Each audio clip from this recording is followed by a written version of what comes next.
The night sky has always carried a weight of mystery, a canvas of endless black pierced only by faint stars that feel more like watchful eyes than distant suns. It's quiet, almost too quiet, as if something vast and incomprehensible waits just beyond our reach, brushing against the edges of human understanding. In that silence lies a question that has haunted us for centuries. Are we truly alone, or are we being observed by something greater, something that does not belong to this earth? This is the most convincing alien abduction stories ever told, and trust me, you won't sleep after this. These accounts aren't just fragments of overactive imagination or tales whispered around campfires. They come from ordinary people, farmers, students, military personnel, even respected professionals, who suddenly found themselves caught in experiences they could neither explain nor escape. Their lives were ripped open, their sense of reality shattered, and many carried scars far beyond what the eye could see. These are not simple stories of lights in the sky. They involve missing time, strange marks etched into skin, vivid memories of metallic rooms and figures with unblinking eyes, and above all, a sense of powerlessness in the presence of something entirely other. Some abductees vanished for hours or even days, returning confused, disoriented, and forever changed. Others never returned at all, leaving behind unanswered questions that continue to gnaw at families and investigators. Skeptics may dismiss such claims, but certain cases are supported by physical evidence, corroborating witnesses, and details that defy conventional explanation. Tonight, we'll step into those shadows, unraveling stories so unsettling that even hardened doubters are forced into silence. Because once you hear them, you'll realize, some mysteries don't stay in the dark. Long before radar tracked unidentified objects in the skies or newspapers printed tales of strange encounters, human beings were already looking upward with both fear and fascination. In caves scattered across continents, paintings and carvings dating back tens of thousands of years depict figures that do not fit the natural world. Some show beings with elongated heads and spindly limbs, hovering above hunters or standing beside animals as if overseeing life on Earth. Others depict discs in the sky, radiant shapes that look remarkably similar to what we now call flying saucers. To the people of those ancient times, these visitors were woven into myth and ritual, their presence explained in the only terms available: gods descending from the heavens, messengers bearing knowledge, or spirits guiding the tribe. The stories persisted as civilizations grew more complex. In Mesopotamian legends, the Anunnaki were said to have come down from the sky, shaping humanity itself. Ancient Hindu texts described flying chariots called vimanas, capable of impossible speeds and wielding weapons of tremendous power. In the Americas, indigenous traditions spoke of star people descending in beams of light, sometimes to teach, sometimes to take chosen individuals away. Across Africa, Australia, and Europe, similar narratives appear, beings not of this world interacting directly with mortals.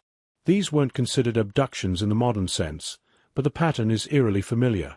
Sudden encounters with entities from the sky, periods of lost time, transformations in knowledge or ability, and in some cases, the disappearance of people who never returned. As centuries passed and human understanding of the cosmos expanded, the language used to describe these encounters shifted. Gods and spirits gave way to angels and demons during the medieval period, when strange lights in the heavens were often interpreted through religious frameworks. Reports of luminous objects moving against the stars were chronicled by monks and astronomers alike, yet their significance was debated. Were they divine signs or warnings of doom? The sense of being watched, of an otherworldly presence intruding upon human life, endured through every age. By the late 19th and early 20th centuries, as technology changed daily life, the mysterious visitors adapted in cultural imagination as well.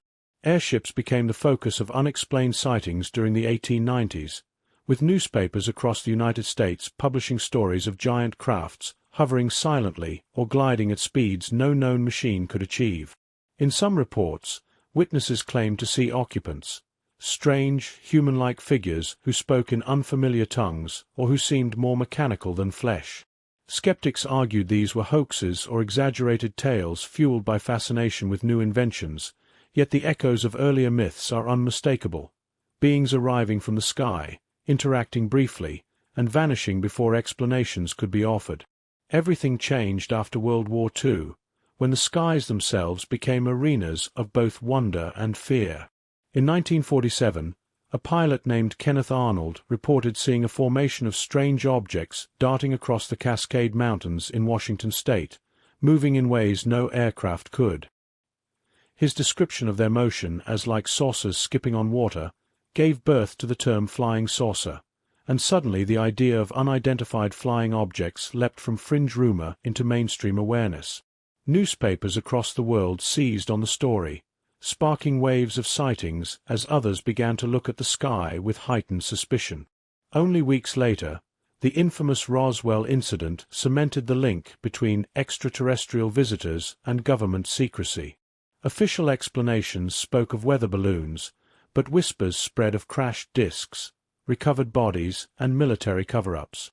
In the tense climate of the Cold War, when nuclear annihilation seemed one wrong move away, the notion of powerful beings beyond Earth found fertile ground.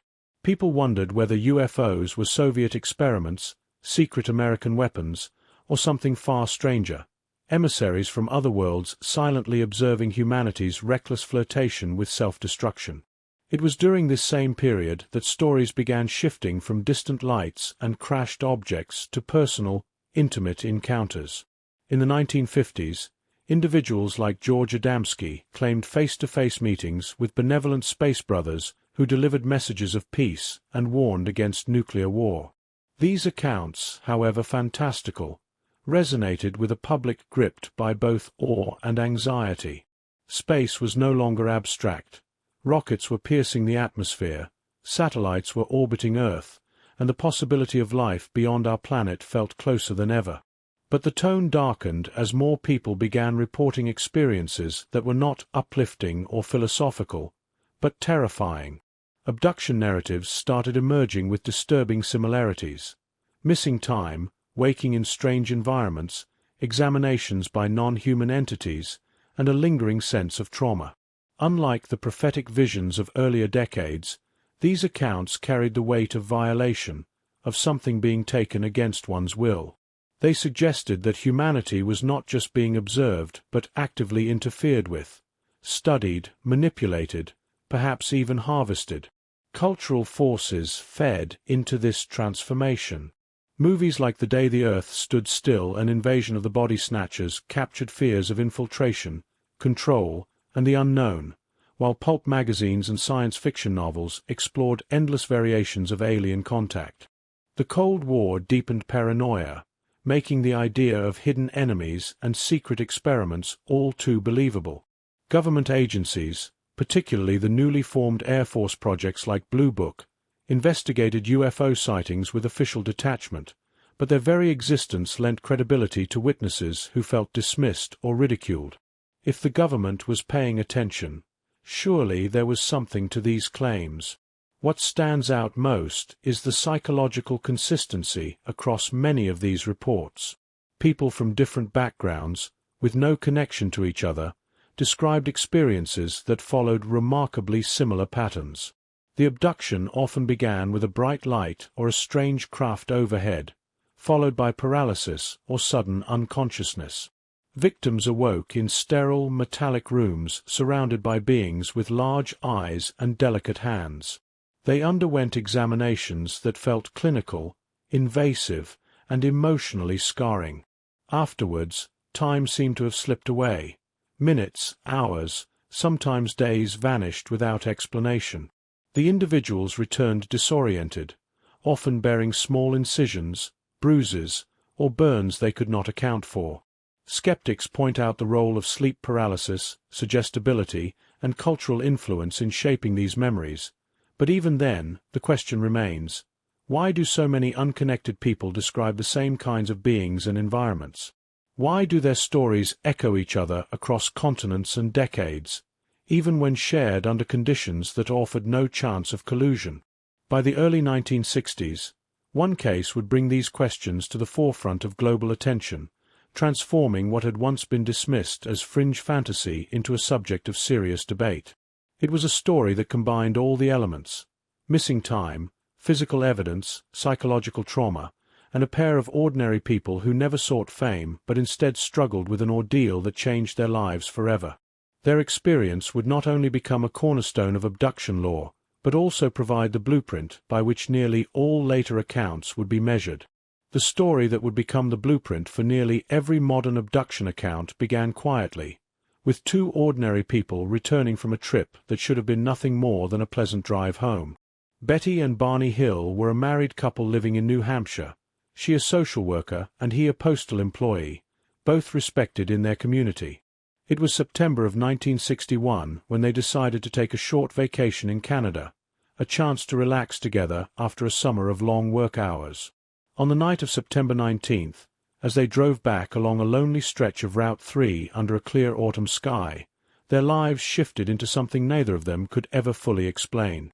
The night was calm, and the couple took in the scenery as the car hummed through the quiet road. At first, Betty noticed a point of light moving unusually among the stars. It wasn't the steady glow of a planet or the wandering blink of an aircraft.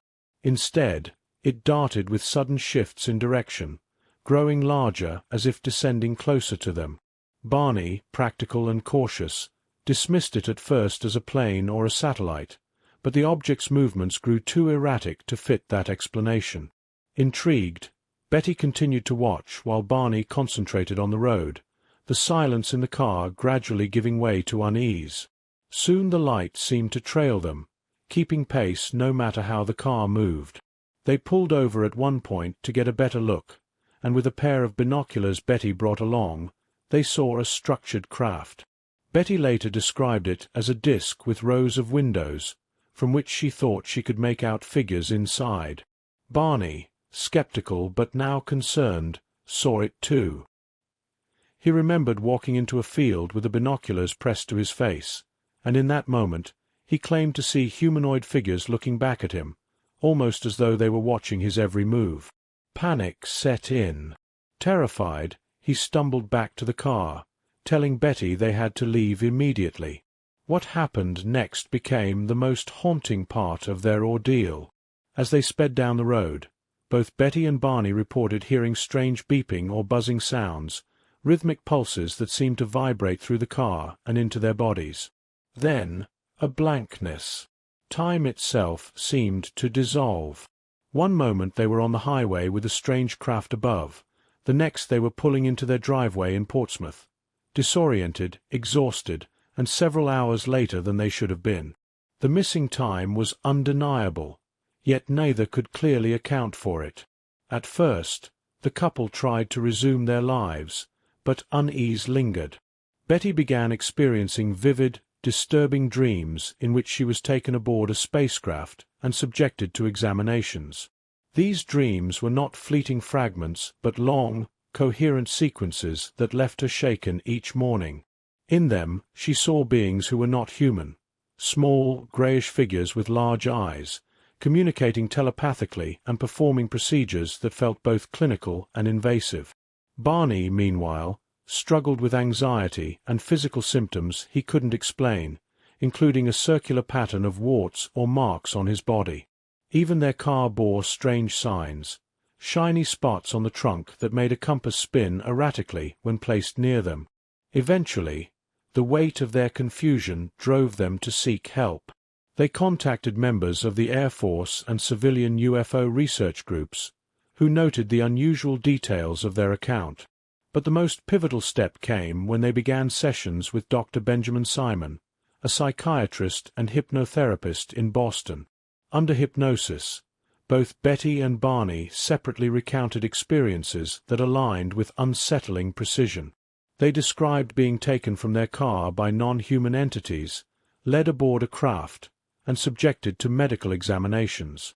Barney remembered a terrifying detail that mirrored Betty's dreams: instruments pressed against him, samples taken, and the overwhelming sense of being controlled by a force he could not resist. One of the most extraordinary elements to emerge from Betty's sessions was a star map she claimed to have seen aboard the craft. She drew it under hypnosis, depicting a cluster of stars connected by lines indicating trade routes or navigational paths. Years later, a schoolteacher and amateur astronomer named Marjorie Fish studied the map and suggested it matched the binary star system Zeta Reticuli, located about 39 light-years from Earth.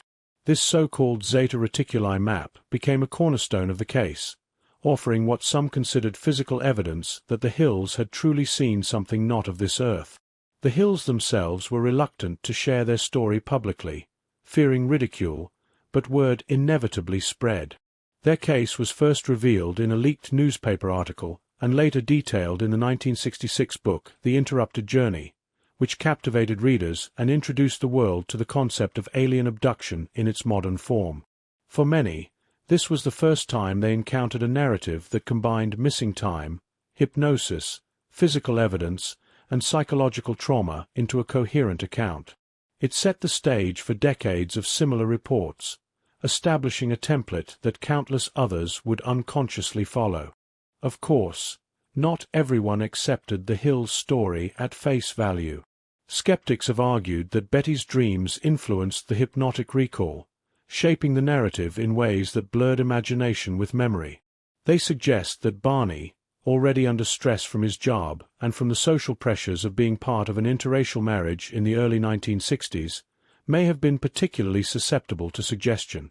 Sleep paralysis, false memories, and cultural reinforcement all enter into skeptical explanations.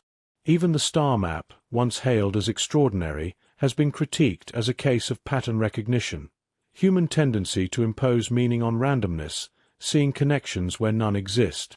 Yet despite these criticisms, the Hill case retains a remarkable hold on both researchers and the public. Part of the reason lies in the couple themselves. Betty and Barney were not seeking fame. By all accounts, they were private people thrust into an unwanted spotlight.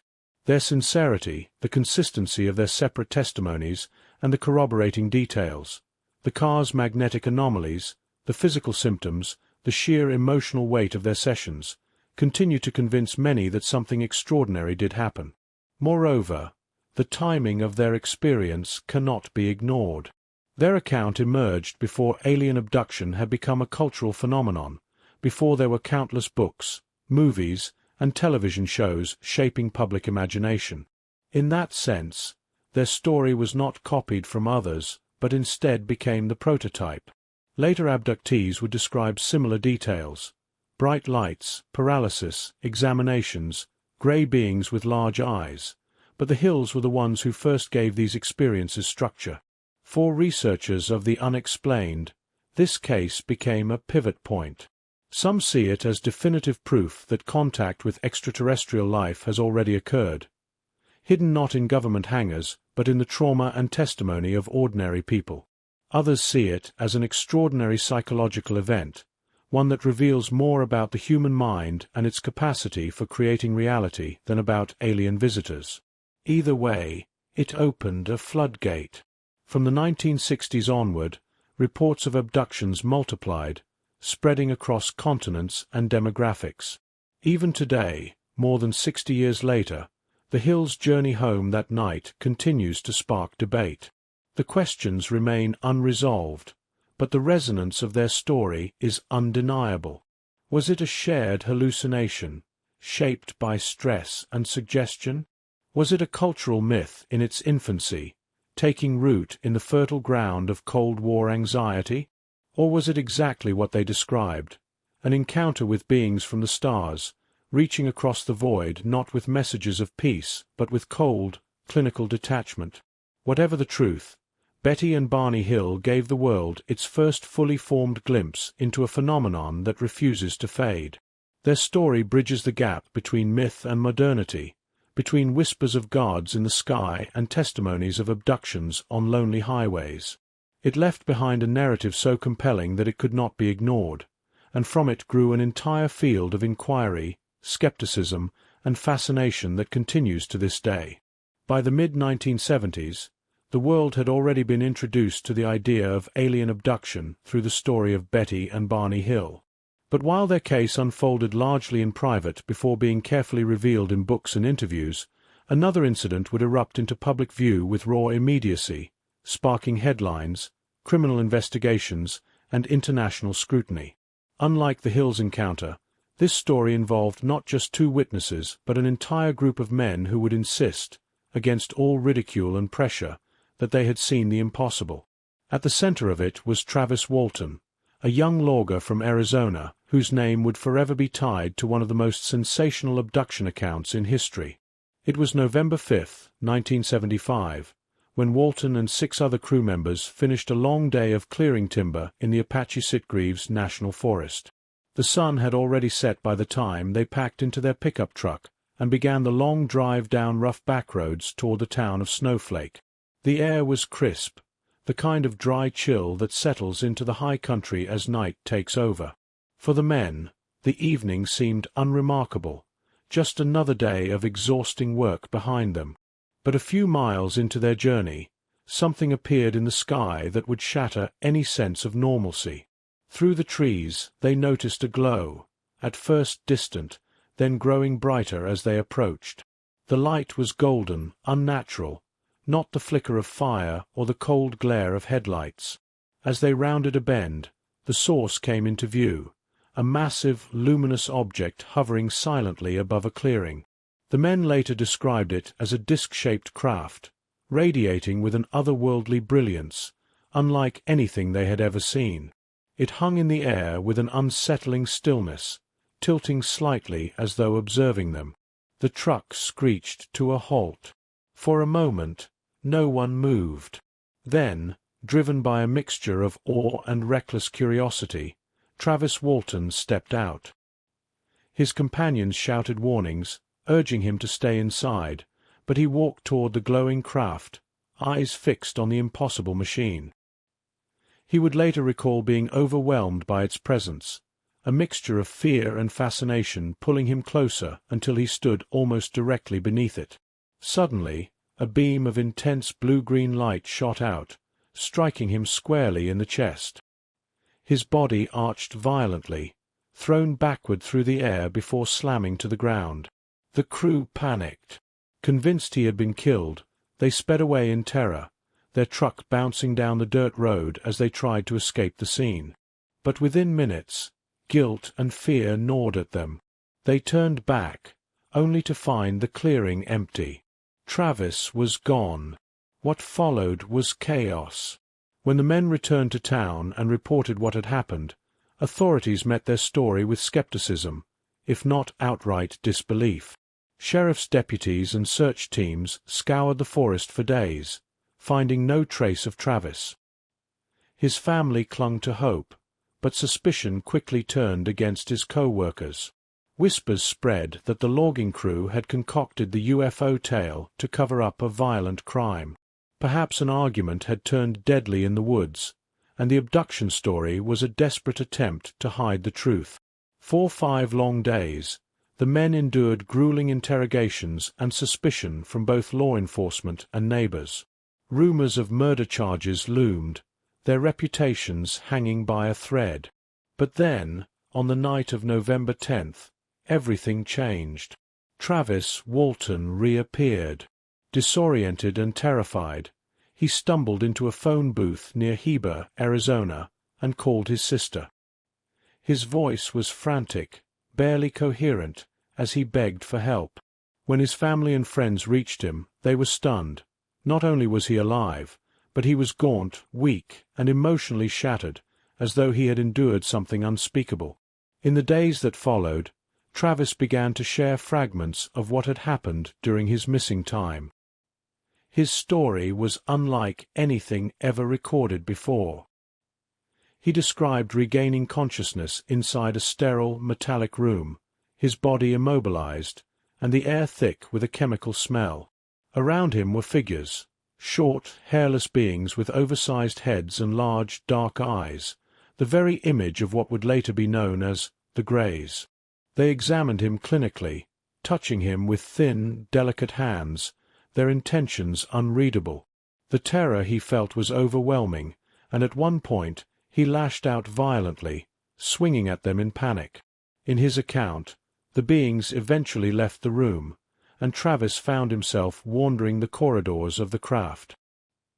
He described encountering other rooms filled with strange instruments and controls, their purposes beyond his comprehension. At one point, he claimed to meet human-like figures, taller, more familiar in appearance, yet strangely silent. They guided him without words, leading him to a chamber where a mask was placed over his face.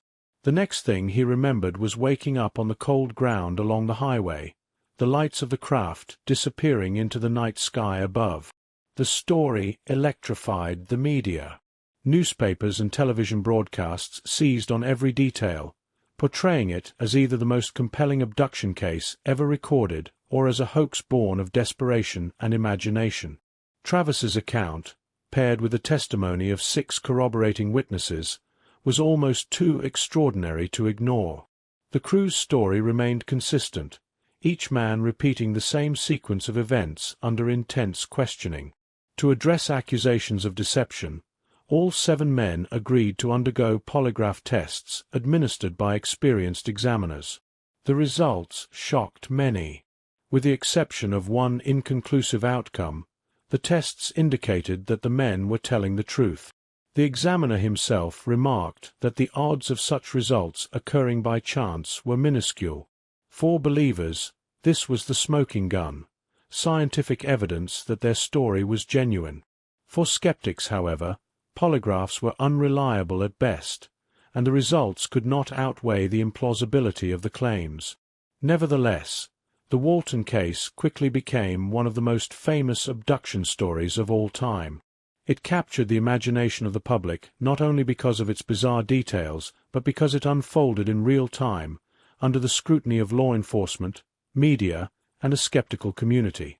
Unlike the Hills, whose ordeal was pieced together through hypnosis years after the fact, Travis's disappearance was immediate, undeniable, and documented by multiple witnesses. This gave it a weight that few other cases could match. The impact of the story reverberated for decades. In 1993, it was dramatized in the Hollywood film Fire in the Sky, which introduced the case to millions worldwide. Though the movie took liberties with Travis's descriptions, portraying the aliens as grotesque and the abduction scenes with far more horror, the core of the story remained intact. A young man struck by a beam of light, vanished for days, and returned with a chilling tale of otherworldly captivity. Yet the case has never escaped controversy.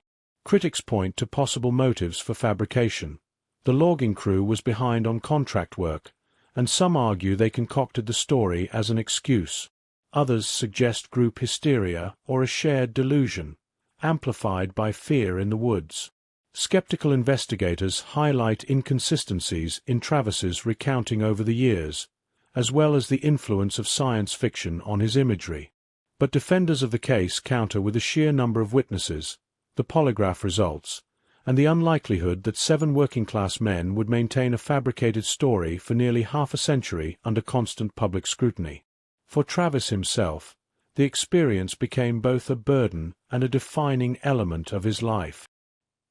He spent years trying to come to terms with what happened, facing ridicule, fascination, and endless questions from believers and skeptics alike. His detailed accounts, published in his book Fire in the Sky, remain among the most vivid descriptions of an alleged alien environment ever recorded. He has consistently maintained that what he experienced was real, and despite decades of challenges, he has never retracted his story. As time passed, the Walton case solidified its place as a cornerstone of abduction lore.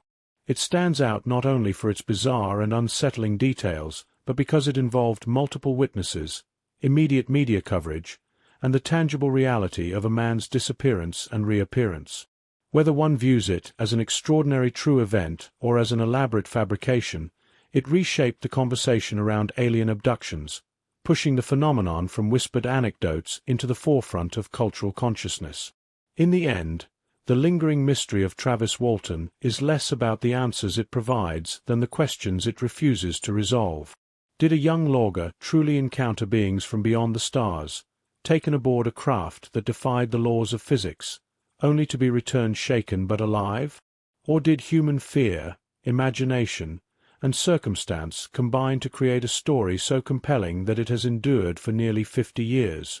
Whatever the truth, the glow of that craft in the Arizona woods continues to haunt those who were there, casting long shadows across the debate between skepticism and belief.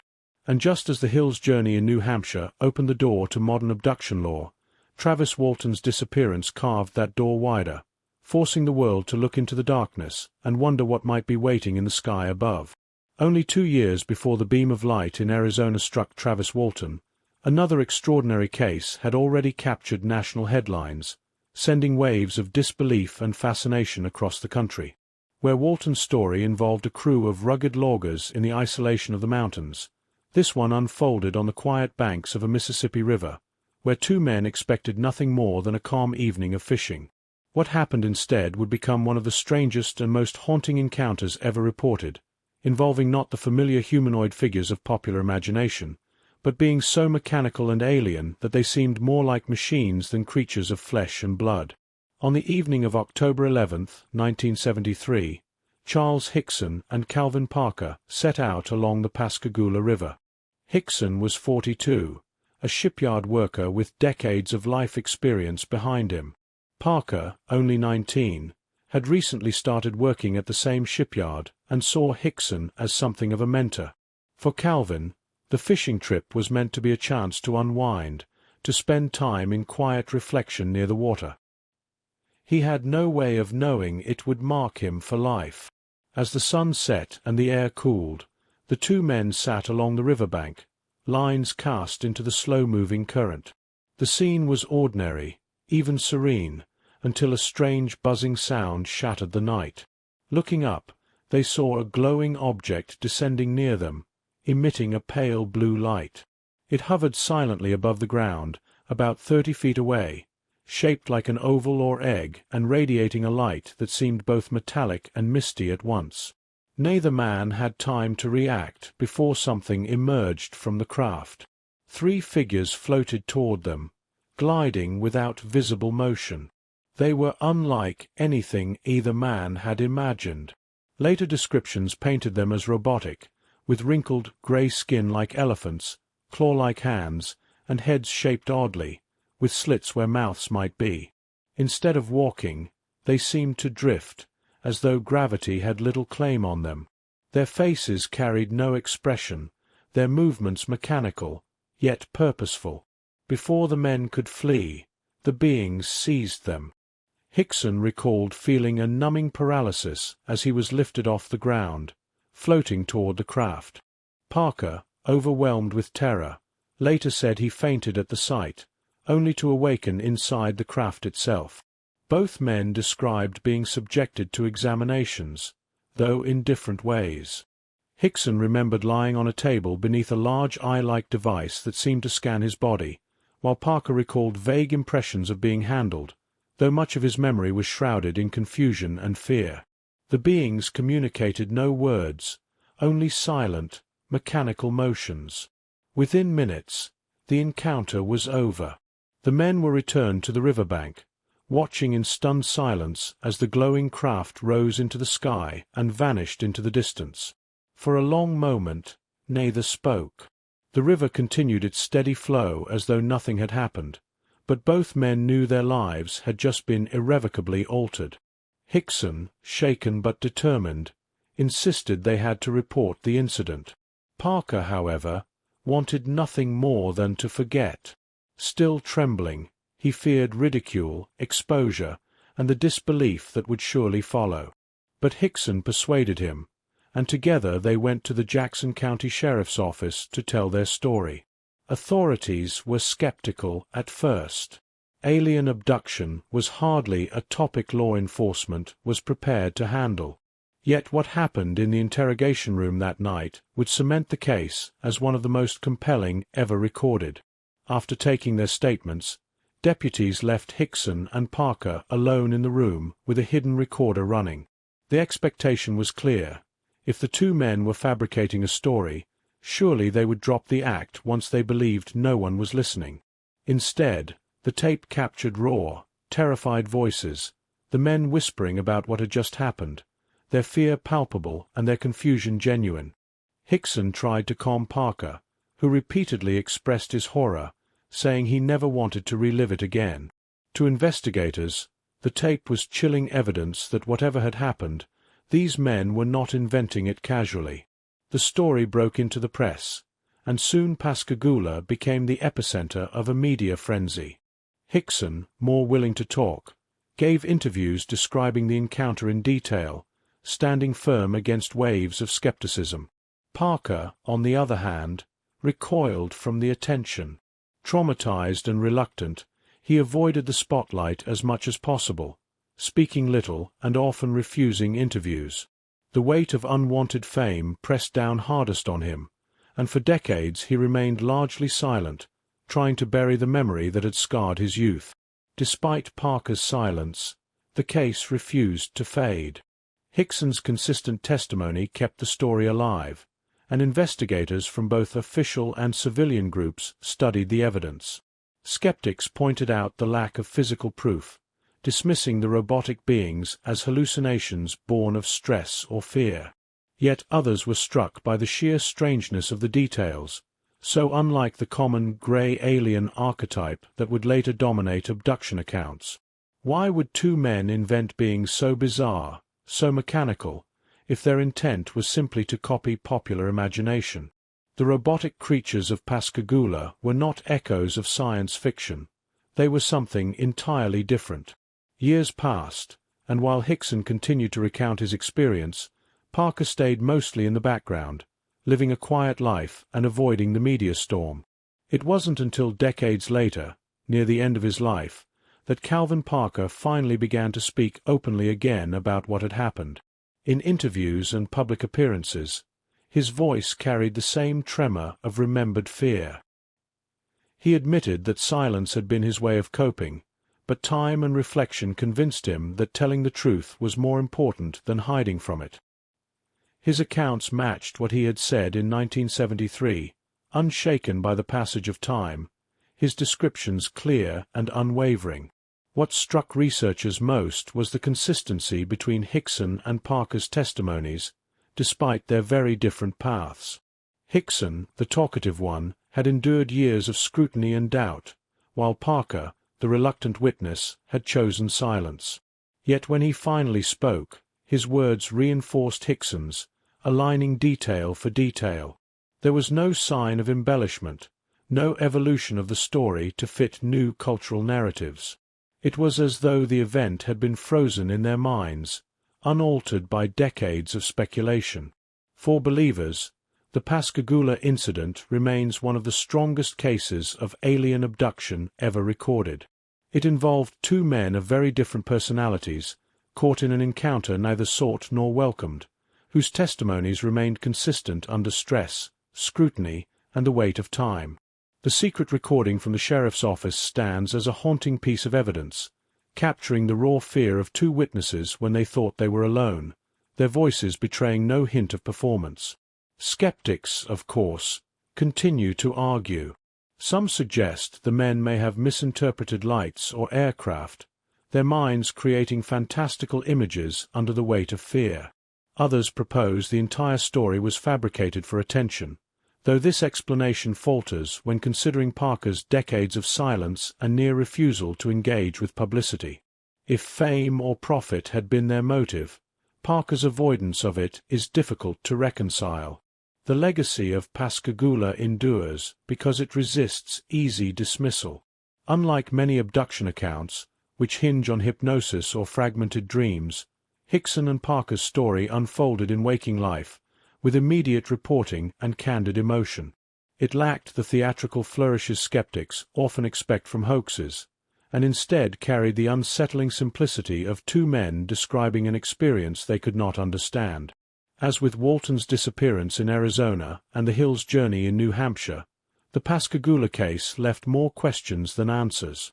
But what sets it apart is the alien strangeness of its details, the mechanical beings that seemed less like travelers from another world and more like tools or machines dispatched for a purpose beyond human grasp. If they were real, what did they want from two fishermen on a Mississippi riverbank?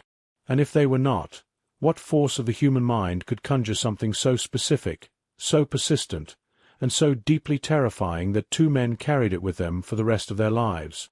The river flows on, silent witness to that October night. Yet the story of Charles Hickson and Calvin Parker remains fixed, unshaken by time, its consistency a challenge to disbelief. In the canon of abduction lore, Pascagoula stands as a chilling reminder that encounters with the unknown are not confined to lonely highways or star-filled mountains, but can descend without warning on the most ordinary of evenings, transforming the quietest of places into the stage of the extraordinary. In the years following Pascagoula, strange stories of missing time and inexplicable encounters seemed to ripple quietly across America. By the mid-1970s, the country had already absorbed the shock of the Hill star maps and Walton's 5-day disappearance, yet another case was about to emerge, this one unique not because of a single terrified witness, but because it involved 4 men, each of them bound together by a night of fear and silence, and later by memories so consistent they continue to unsettle even hardened skeptics. In August of 1976, 4 young men, twin brothers Jack and Jim Weiner, along with their friends Chuck Rack and Charlie Foltz, set out for a camping trip in the deep wilderness of northern Maine. They were experienced outdoorsmen, accustomed to long days of hiking and fishing, and sought the kind of retreat that only the remote lakes of the Allagash region could provide.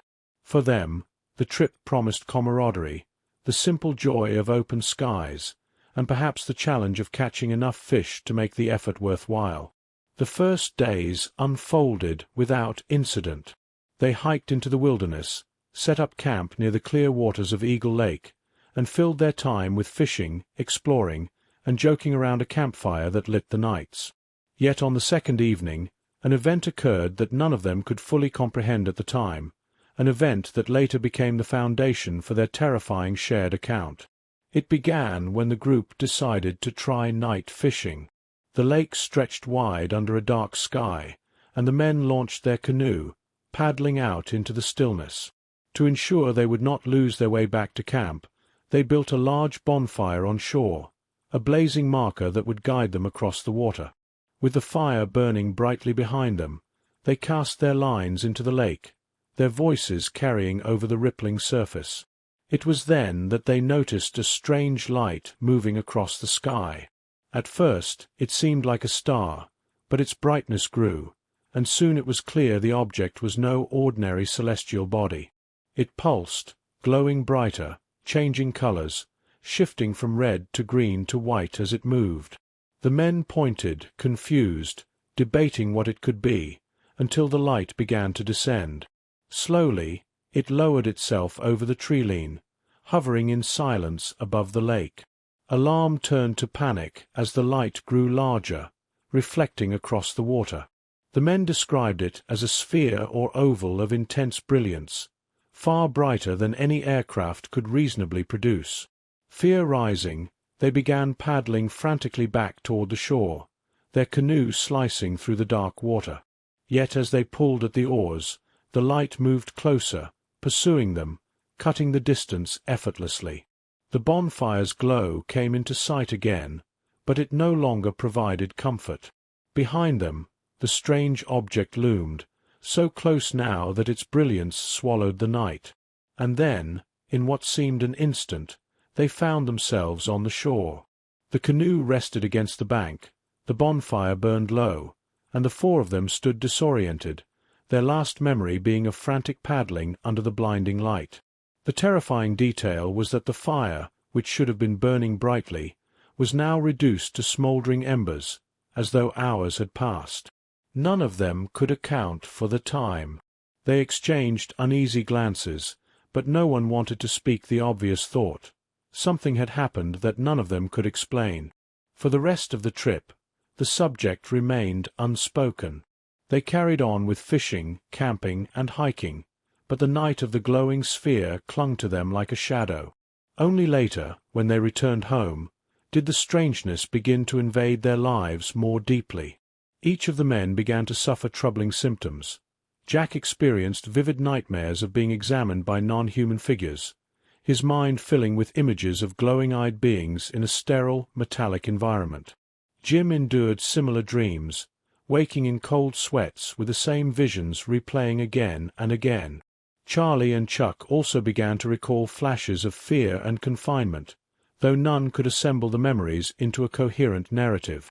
For years, they tried to bury the experience. None of the four men wanted to become the subject of ridicule or disbelief, and in the absence of clarity, they pushed the incident aside. But the nightmares continued, persistent and invasive, gnawing at the edges of their lives. Finally, in the early 1980s, Jack Weiner decided to seek professional help. He began working with a psychiatrist, who suggested hypnosis as a means of accessing the buried memories. It was under hypnosis that the terrifying details spilled out, not just from Jack but eventually from all four men. In session after session, the men described identical experiences, being taken aboard the glowing craft, subjected to invasive examinations by strange beings with large, almond-shaped eyes, their bodies restrained, their thoughts invaded. They spoke of bright lights, medical-like instruments, and a cold detachment in the figures that surrounded them. The beings seemed to communicate not with words but with thoughts, filling the men with both terror and helplessness. The consistency of their accounts was what shocked researchers most. Each man, under hypnosis separately, described the same sequence of events, the same environment, the same procedures. None of them wavered in detail, and none contradicted the others. To some investigators, this was irrefutable evidence of a shared experience, too precise and too vivid to be explained away as coincidence or suggestion. Yet skeptics raised their voices as well. Critics argued that hypnosis can implant or reinforce false memories, especially when subjects share prior discussions of an event. The possibility that the men, consciously or unconsciously, had influenced each other could not be dismissed. Others suggested the visions were collective dreams or hallucinations, perhaps sparked by stress, fatigue, or even substances consumed during the trip. But again, defenders of the case pointed out that the men's lives did not reflect the profile of hoaxers. They gained no wealth or fame from their story, and in fact endured years of scrutiny, their credibility questioned repeatedly. What made the Allagash case uniquely compelling was the element of numbers. Abduction stories often come down to the testimony of a lone witness, or, at most, a couple. Here, for men, friends, yet individuals with distinct personalities, each carried the same burden of memory. Even if hypnosis could shape details, the sheer alignment of their accounts stood as a formidable challenge to doubt. If all four were lying, why would they continue to uphold the story for decades, without fracture or contradiction? If they were mistaken, how did their memories overlap with such precision? As the years stretched on, the men continued to speak publicly, though not without hesitation. They gave interviews, participated in documentaries, and shared their memories with researchers. For believers in alien abduction, the Allagash incident became a touchstone case, one of the few where multiple abductees provided mutually reinforcing testimony. For skeptics, it remained a puzzle, neither fully disprovable nor entirely credible, a case balanced precariously between nightmare and reality. What deepened the mystery was the way the men themselves carried the memory. None of them seemed eager for fame, none profited significantly, and none displayed the hallmarks of elaborate deceit. Instead, their lives bore the strain of trauma, relationships disrupted, sleep haunted, normalcy fractured. They returned to those dark waters of Eagle Lake in interviews, their voices still tinged with unease, the memory fresh even after decades. The Allagash abductions raise unsettling questions not only about what might have happened that night in 1976, but also about how memory itself operates when confronted with the incomprehensible. Were these men victims of a genuine abduction, pulled aboard a craft of unknown origin and subjected to examination? Or were they victims of their own minds, caught in a web of nightmares that intertwined and reinforced until they became indistinguishable from lived experience? The answer remains elusive. But what cannot be denied is the power of their shared testimony. 4 voices, echoing the same chilling story, carrying the same images of lights, beings, and helplessness. In a field dominated by lone witnesses and shadowy figures, the Allagash case stands out as a collective experience, a reminder that sometimes the extraordinary does not isolate individuals, but binds them together in fear and memory. While the stories of the Hills, Walton, Pascagoula, and the Allagash Friends dominated headlines in the United States, it would be a mistake to assume that alien abduction was a purely American phenomenon. In fact, reports of otherworldly encounters spanned continents and cultures, revealing a pattern of experiences that could not be contained by borders, language, or geography. These international cases, though less well known to some audiences, often contain details as bizarre, disturbing, and compelling as those in North America, and in some cases even challenged notions of human biology and collective experience in ways that defied conventional explanation. One of the earliest internationally reported abductions occurred in Brazil, in 1957, involving a young farmer named Antonio Villas-Boas. Villas-Boas was working in the remote countryside under the blazing sun when he noticed a strange red light descending near his tractor. Initially, he assumed it was a fire or some form of agricultural machinery, but as the light approached, it became clear that it was an object of otherworldly origin. Villas-Boas described it as a metallic, egg-shaped craft, with a surface that seemed to pulsate under the intense Brazilian sun. Drawn by a mixture of fear and curiosity, he approached the craft, only to be seized by beings that immediately struck him as inhuman. These creatures were humanoid, but distorted in ways that made them simultaneously familiar and alien. They had pale, almost grayish skin, elongated faces, and hands with long fingers that seemed adapted for precision rather than brute force. Unlike the greys familiar to American abduction lore, Villas-Boas emphasized a strong sexualized component to the encounter. He later claimed that he was subjected to what he interpreted as a forced breeding experiment, during which a humanoid female of the same extraterrestrial species imposed sexual contact. Villas-Boas described vivid sensations of coercion, confusion, and terror, followed by a period of disorientation once the beings released him and the craft departed. The case caused a sensation in Brazil, partially due to Villas-Boas' willingness to speak publicly despite the stigma, and partially because of the unusual nature of the encounter. Here, abduction was not only about clinical examinations or observation, it contained an element of biological experimentation that was deeply unsettling. The implications of his account resonated far beyond Brazil, forcing researchers to reconsider the boundaries of abduction phenomena and the types of interactions these beings might seek. Villas-Boas' testimony became a touchstone for those investigating sexualized abductions, a category that would later emerge in global abduction narratives, but had rarely been documented before the 1960s. Decades later, in 1992, another international case would attract attention, this time in Australia. Peter Curry, a young man living in Sydney, reported a bizarre encounter in which the evidence appeared to extend beyond testimony and into the physical realm. Curry claimed to have been abducted by humanoid beings with large eyes and pale skin, much like the Greys of American lore. However, what made his experience remarkable was the alleged collection of biological material. Curry asserted that he had been subjected to a procedure in which his DNA or tissue samples were taken by the beings, and he later exhibited unusual marks on his body consistent with the descriptions he provided. Investigators and UFO researchers were intrigued not only by the parallels to North American abduction stories, but by the physical trace evidence Curry presented. Photographs and laboratory tests of his marks and unusual biological traces were conducted, though they yielded inconclusive results. Nonetheless, the case was significant for demonstrating that abductions were not confined to cultural expectation. Here, a person in Australia, with no apparent knowledge of American abduction lore, reported an experience that mirrored in several respects the patterns described by Walton, the hills, and others.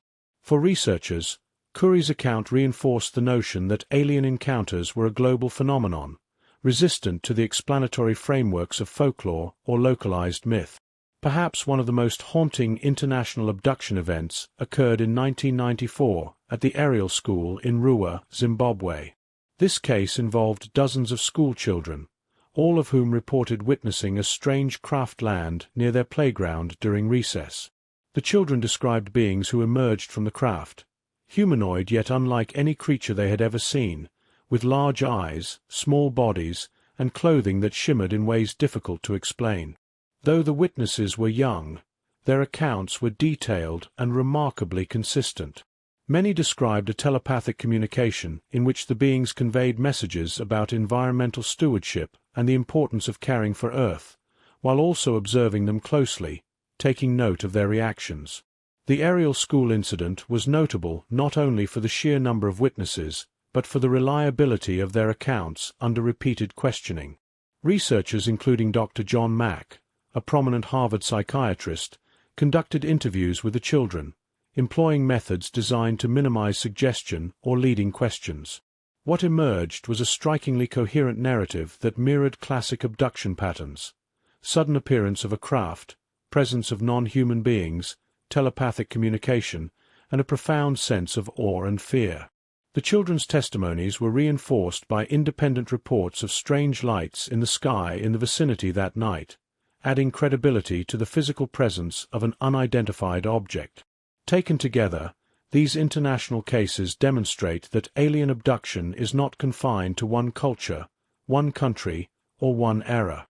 From Villas Boas in Brazil to Curry in Australia and the children in Zimbabwe, the phenomenon manifests across disparate contexts, often with strikingly similar characteristics: the sudden appearance of a craft, contact with non-human entities, physical or psychological examinations, and effects that endure long after the event itself.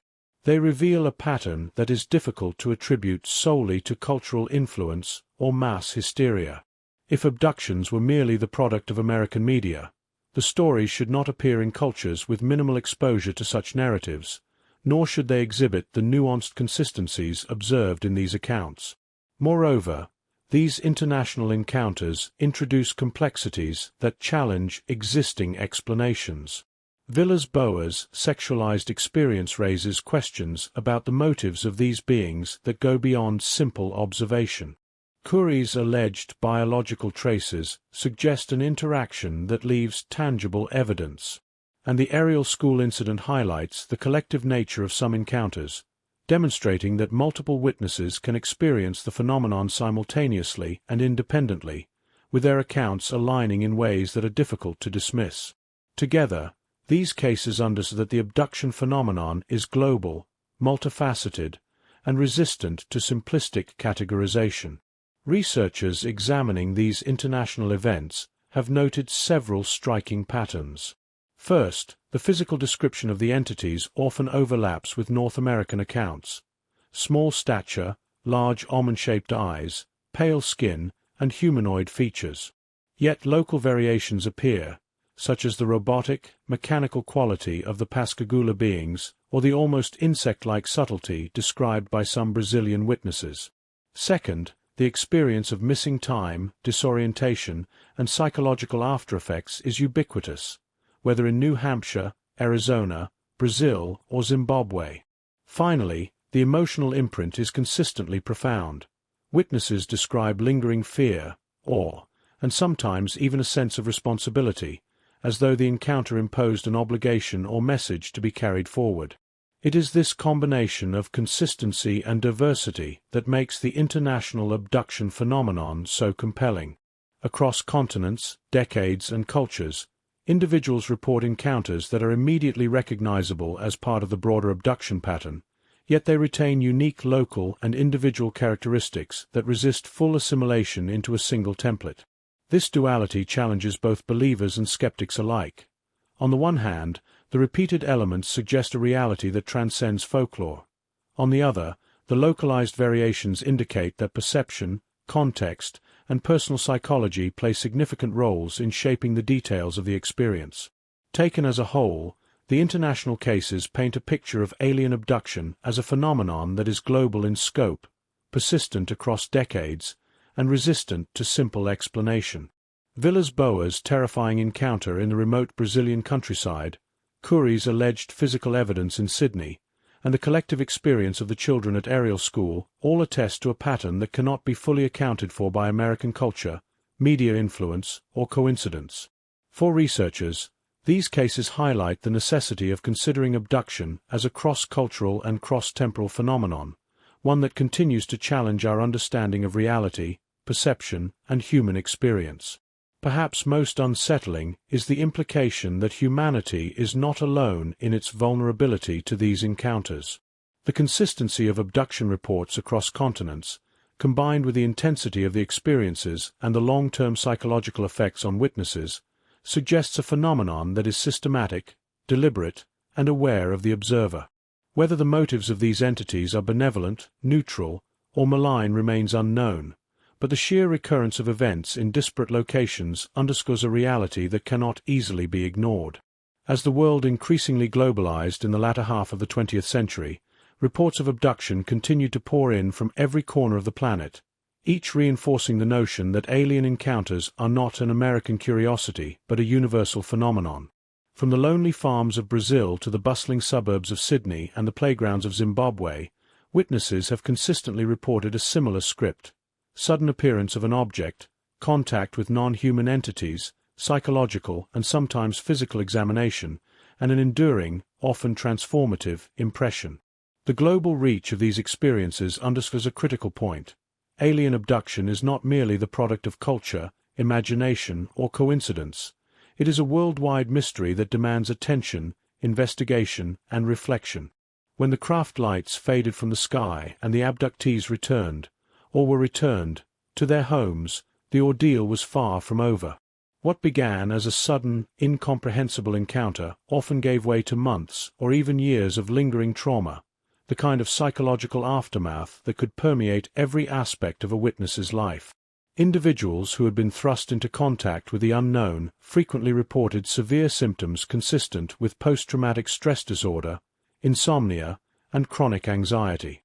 For some, the trauma manifested as phobias of enclosed spaces, open skies at night, or even the thought of being watched, leaving them perpetually on edge in ways that family and friends struggled to understand. Barney and Betty Hill, for example, described recurrent nightmares and an almost obsessive concern with the stars, both of which persisted long after their initial abduction experience. Similarly, Travis Walton recounted vivid flashbacks of the metallic interior of the craft and the beings who examined him, experiences that returned in dreams with a clarity that made it difficult to distinguish memory from imagination. Hickson and Parker in Pascagoula were haunted by similar recollections, Parker so affected that he avoided discussion for decades. Even the four Allagash friends found themselves replaying their night on the main lake over and over, the recollections emerging unpredictably, triggered by sights, sounds, or even conversations. Beyond the psychological impact, some abductees reported physical manifestations that were harder to dismiss. Marks on the skin, burns, abrasions, and scars often appeared without explanation. In several cases, witnesses reported small punctures or implanted objects beneath the skin, tiny metallic or crystalline fragments that defied easy explanation or retrieval. Some of these objects were later removed surgically, analyzed, and occasionally found to contain unusual isotopic ratios, raising questions about their origin. Others bore traces of radiation or exhibited anomalous magnetic properties. Although such findings were controversial and often disputed by mainstream medicine, they were consistently reported by a subset of individuals who claimed to have had direct contact with non-human entities. Radiation burns and unusual injuries were sometimes noted on areas of the body that corresponded to the accounts of examinations aboard crafts. Hickson described being scanned by a machine-like device that emitted a greenish light, while Walton reported exposure to an energy beam that immobilized him temporarily. In both instances, the physical sensations, burning, tingling, temporary paralysis, left residual effects that lingered for days. While skeptics have suggested psychosomatic explanations, the consistency of these physical symptoms across multiple cases in different regions and decades adds a perplexing layer to the phenomenon. The ripple effects often extended beyond the individual, touching families in profound ways. Loved ones of abductees frequently found themselves caught between disbelief, concern, and helplessness. In some cases, marriages suffered under the strain, with partners struggling to understand behavior that seemed irrational, secretive, or obsessive. Children sometimes witnessed parents reacting with intense fear or withdrawal, their own lives shaped by the tension in the household. The Hills reported strained interactions with neighbors and relatives who dismissed their experiences, creating an isolating social environment. Walton's family, meanwhile, faced both relief at his return and ongoing stress as he recounted events that seemed impossible to verify. In Pascagoula, Parker's reluctance to speak left Hickson bearing the burden of public scrutiny, a responsibility that intensified the emotional toll. Sleep disturbances were among the most commonly reported consequences. Nightmares, night terrors, and difficulty distinguishing dreams from memory created a persistent sense of vulnerability. Many witnesses described being unable to rest, plagued by visions of the beings, the interiors of crafts, and even the sensation of being watched or paralyzed in bed. Sleep deprivation exacerbated anxiety and, in some cases, led to depression or social withdrawal. For decades, some abductees reported living in a heightened state of alert, hyper-aware of lights, sounds, or patterns in their environment that might signal a recurrence of the encounter. The psychological aftermath often sparked deeper questions about the line between mental illness and genuine unexplained phenomena. Psychiatrist Dr. John Mack, who investigated numerous abduction cases, argued that while conventional psychiatry might label the symptoms as delusional, the consistency of witness accounts and the intensity of emotional responses suggested that these experiences were real in the psychological sense, even if their physical reality remained uncertain. The phenomenon challenged traditional diagnostic categories, forcing clinicians to confront the possibility that trauma could originate from events that were outside accepted scientific understanding. Moreover, the experiences frequently included long-term changes in perception, cognition, and spirituality. Some abductees reported enhanced awareness, altered beliefs about the universe, or a profound sense of responsibility following their encounters. In the Ariel School case, the children described a sudden consciousness of environmental and ethical principles communicated by the beings. Similarly, adults often reported shifts in priorities, increased introspection, or heightened sensitivity to natural phenomena. Such transformations were not universal, but they were notable for their consistency in cases involving repeated or particularly intense experiences. The physical scars left by abduction, whether visible marks, implants, or lingering pain, often reinforced the psychological trauma. Many individuals became hyper-aware of changes in their own bodies, meticulously documenting injuries or anomalies. Some sought repeated medical examinations, finding either conventional explanations or, in rare cases, evidence that could not easily be accounted for. The feedback loop between physical sensation and psychological stress was profound, each intensifying the other, creating a cycle that could persist for decades. Families were not only witnesses to these effects, but participants in the ongoing struggle to reconcile the extraordinary with the ordinary. Parents, siblings, spouses, and children faced dilemmas about whether to validate the abductee's experience, seek medical or psychiatric intervention, or dismiss claims entirely. Relationships often became strained under the weight of secrecy, fear of social stigma, or the challenge of understanding phenomena that seemed to defy explanation. The ripple effect extended into communities, schools, and workplaces, highlighting the profound social dimension of abduction trauma. In some cases, the psychological and physical aftermath prompted legal, medical, or research inquiries. Injuries, strange biological samples, and reports of persistent radiation or magnetic anomalies invited scrutiny from both the scientific community and governmental agencies. Yet mainstream institutions were often unprepared or unwilling to engage, leaving abductees to navigate their experiences largely alone. This lack of support compounded the sense of isolation and, in some cases, fueled conspiracy theories or beliefs in clandestine monitoring by unknown authorities. Despite these challenges, many abductees reported resilience alongside trauma. Over time, individuals learned to integrate their experiences, develop coping strategies, and, in some instances, share their stories with others.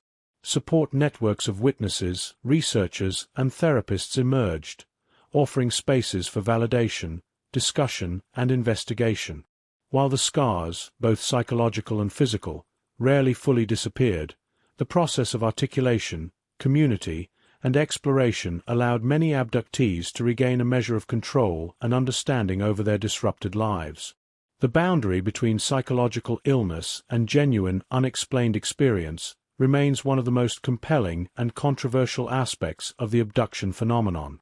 Symptoms mimic classic trauma and psychiatric disorders, yet they are often inextricably linked to reports of objective phenomena: missing time, physical marks, and multiple corroborating witnesses.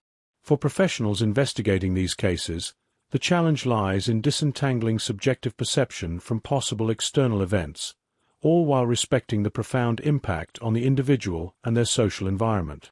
Ultimately, the aftermath of abduction is defined by its enduring intensity.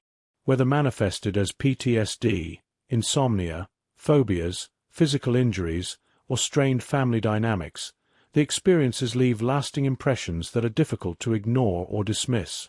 They are a testament to the extraordinary nature of the encounters themselves, revealing that contact with the unknown does not end when the craft departs. The emotional, psychological, and physical echoes linger, sometimes for decades, shaping lives and challenging conventional understanding of reality. For abductees, the return to everyday life is rarely smooth.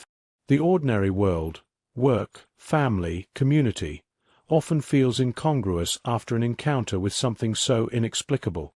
Friends and relatives may oscillate between sympathy, skepticism, and avoidance, while the abductee grapples with memories that are at once vivid and surreal.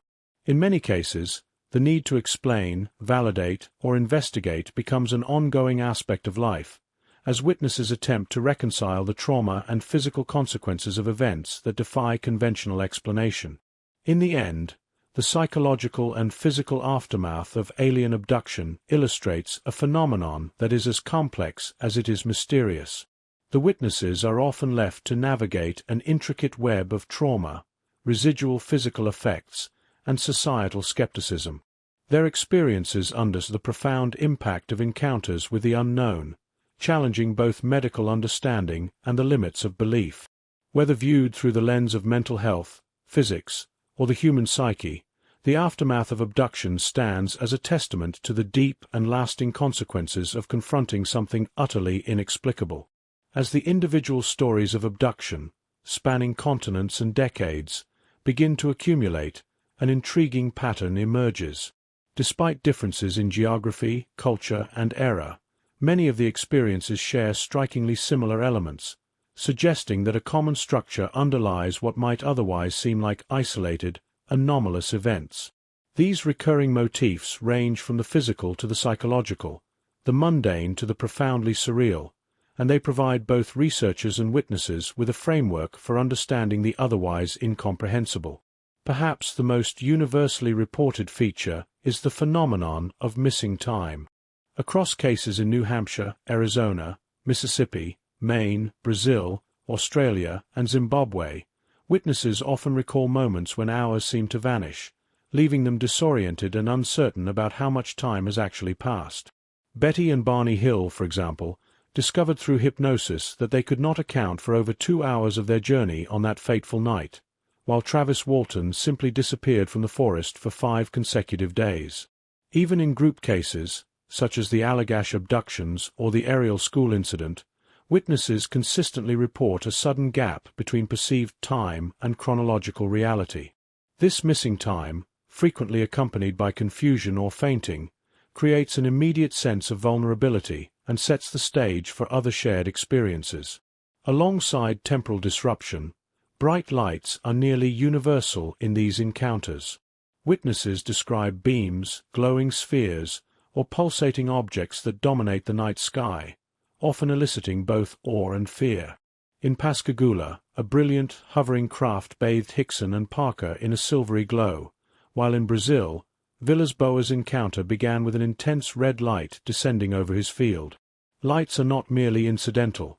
They frequently play a functional role in the narratives, marking the approach of a craft, immobilizing witnesses, or guiding them toward the interior of the alien environment.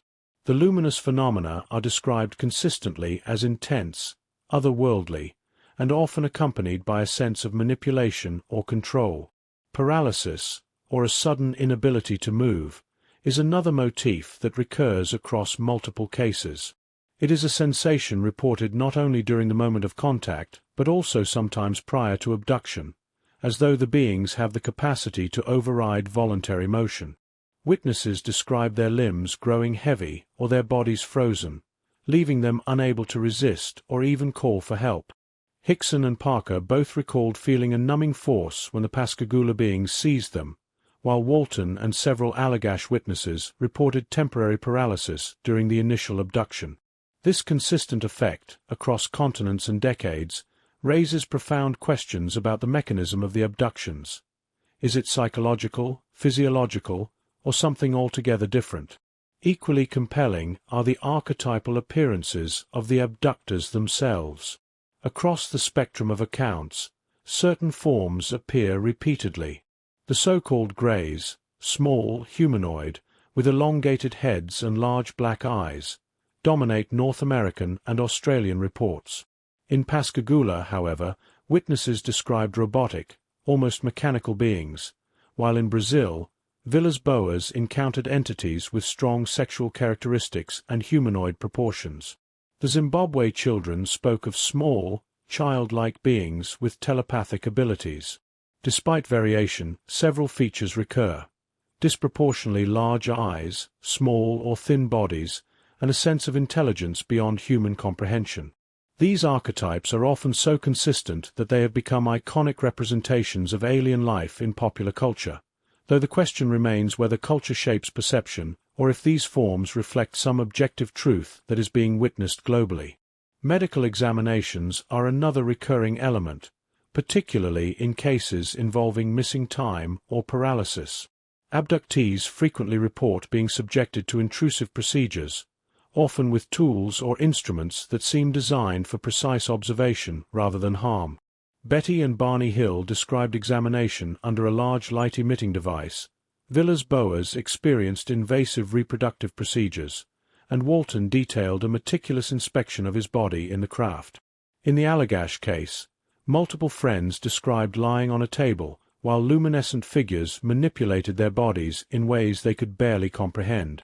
These recurring motifs suggest a pattern. The beings consistently investigate the human body, often with a focus on reproduction or biological material, raising profound questions about intent. Reproductive themes emerge in multiple narratives, ranging from sexualized encounters to the collection of genetic material. Villas-Boas' experience stands as a vivid example, but even in North American cases, witnesses describe invasive procedures targeting sexual organs or reproductive systems, though typically in a more clinical, detached manner. Some researchers interpret these encounters as experiments, others as efforts at hybridization, while skeptics argue they are symbolic representations of deep psychological fears. Whatever the explanation, the recurring focus on reproductive biology links otherwise disparate cases in a way that hints at purpose, intent, and possibly the long-term goals of the abductors. Psychologically, the pattern extends beyond the moment of abduction itself.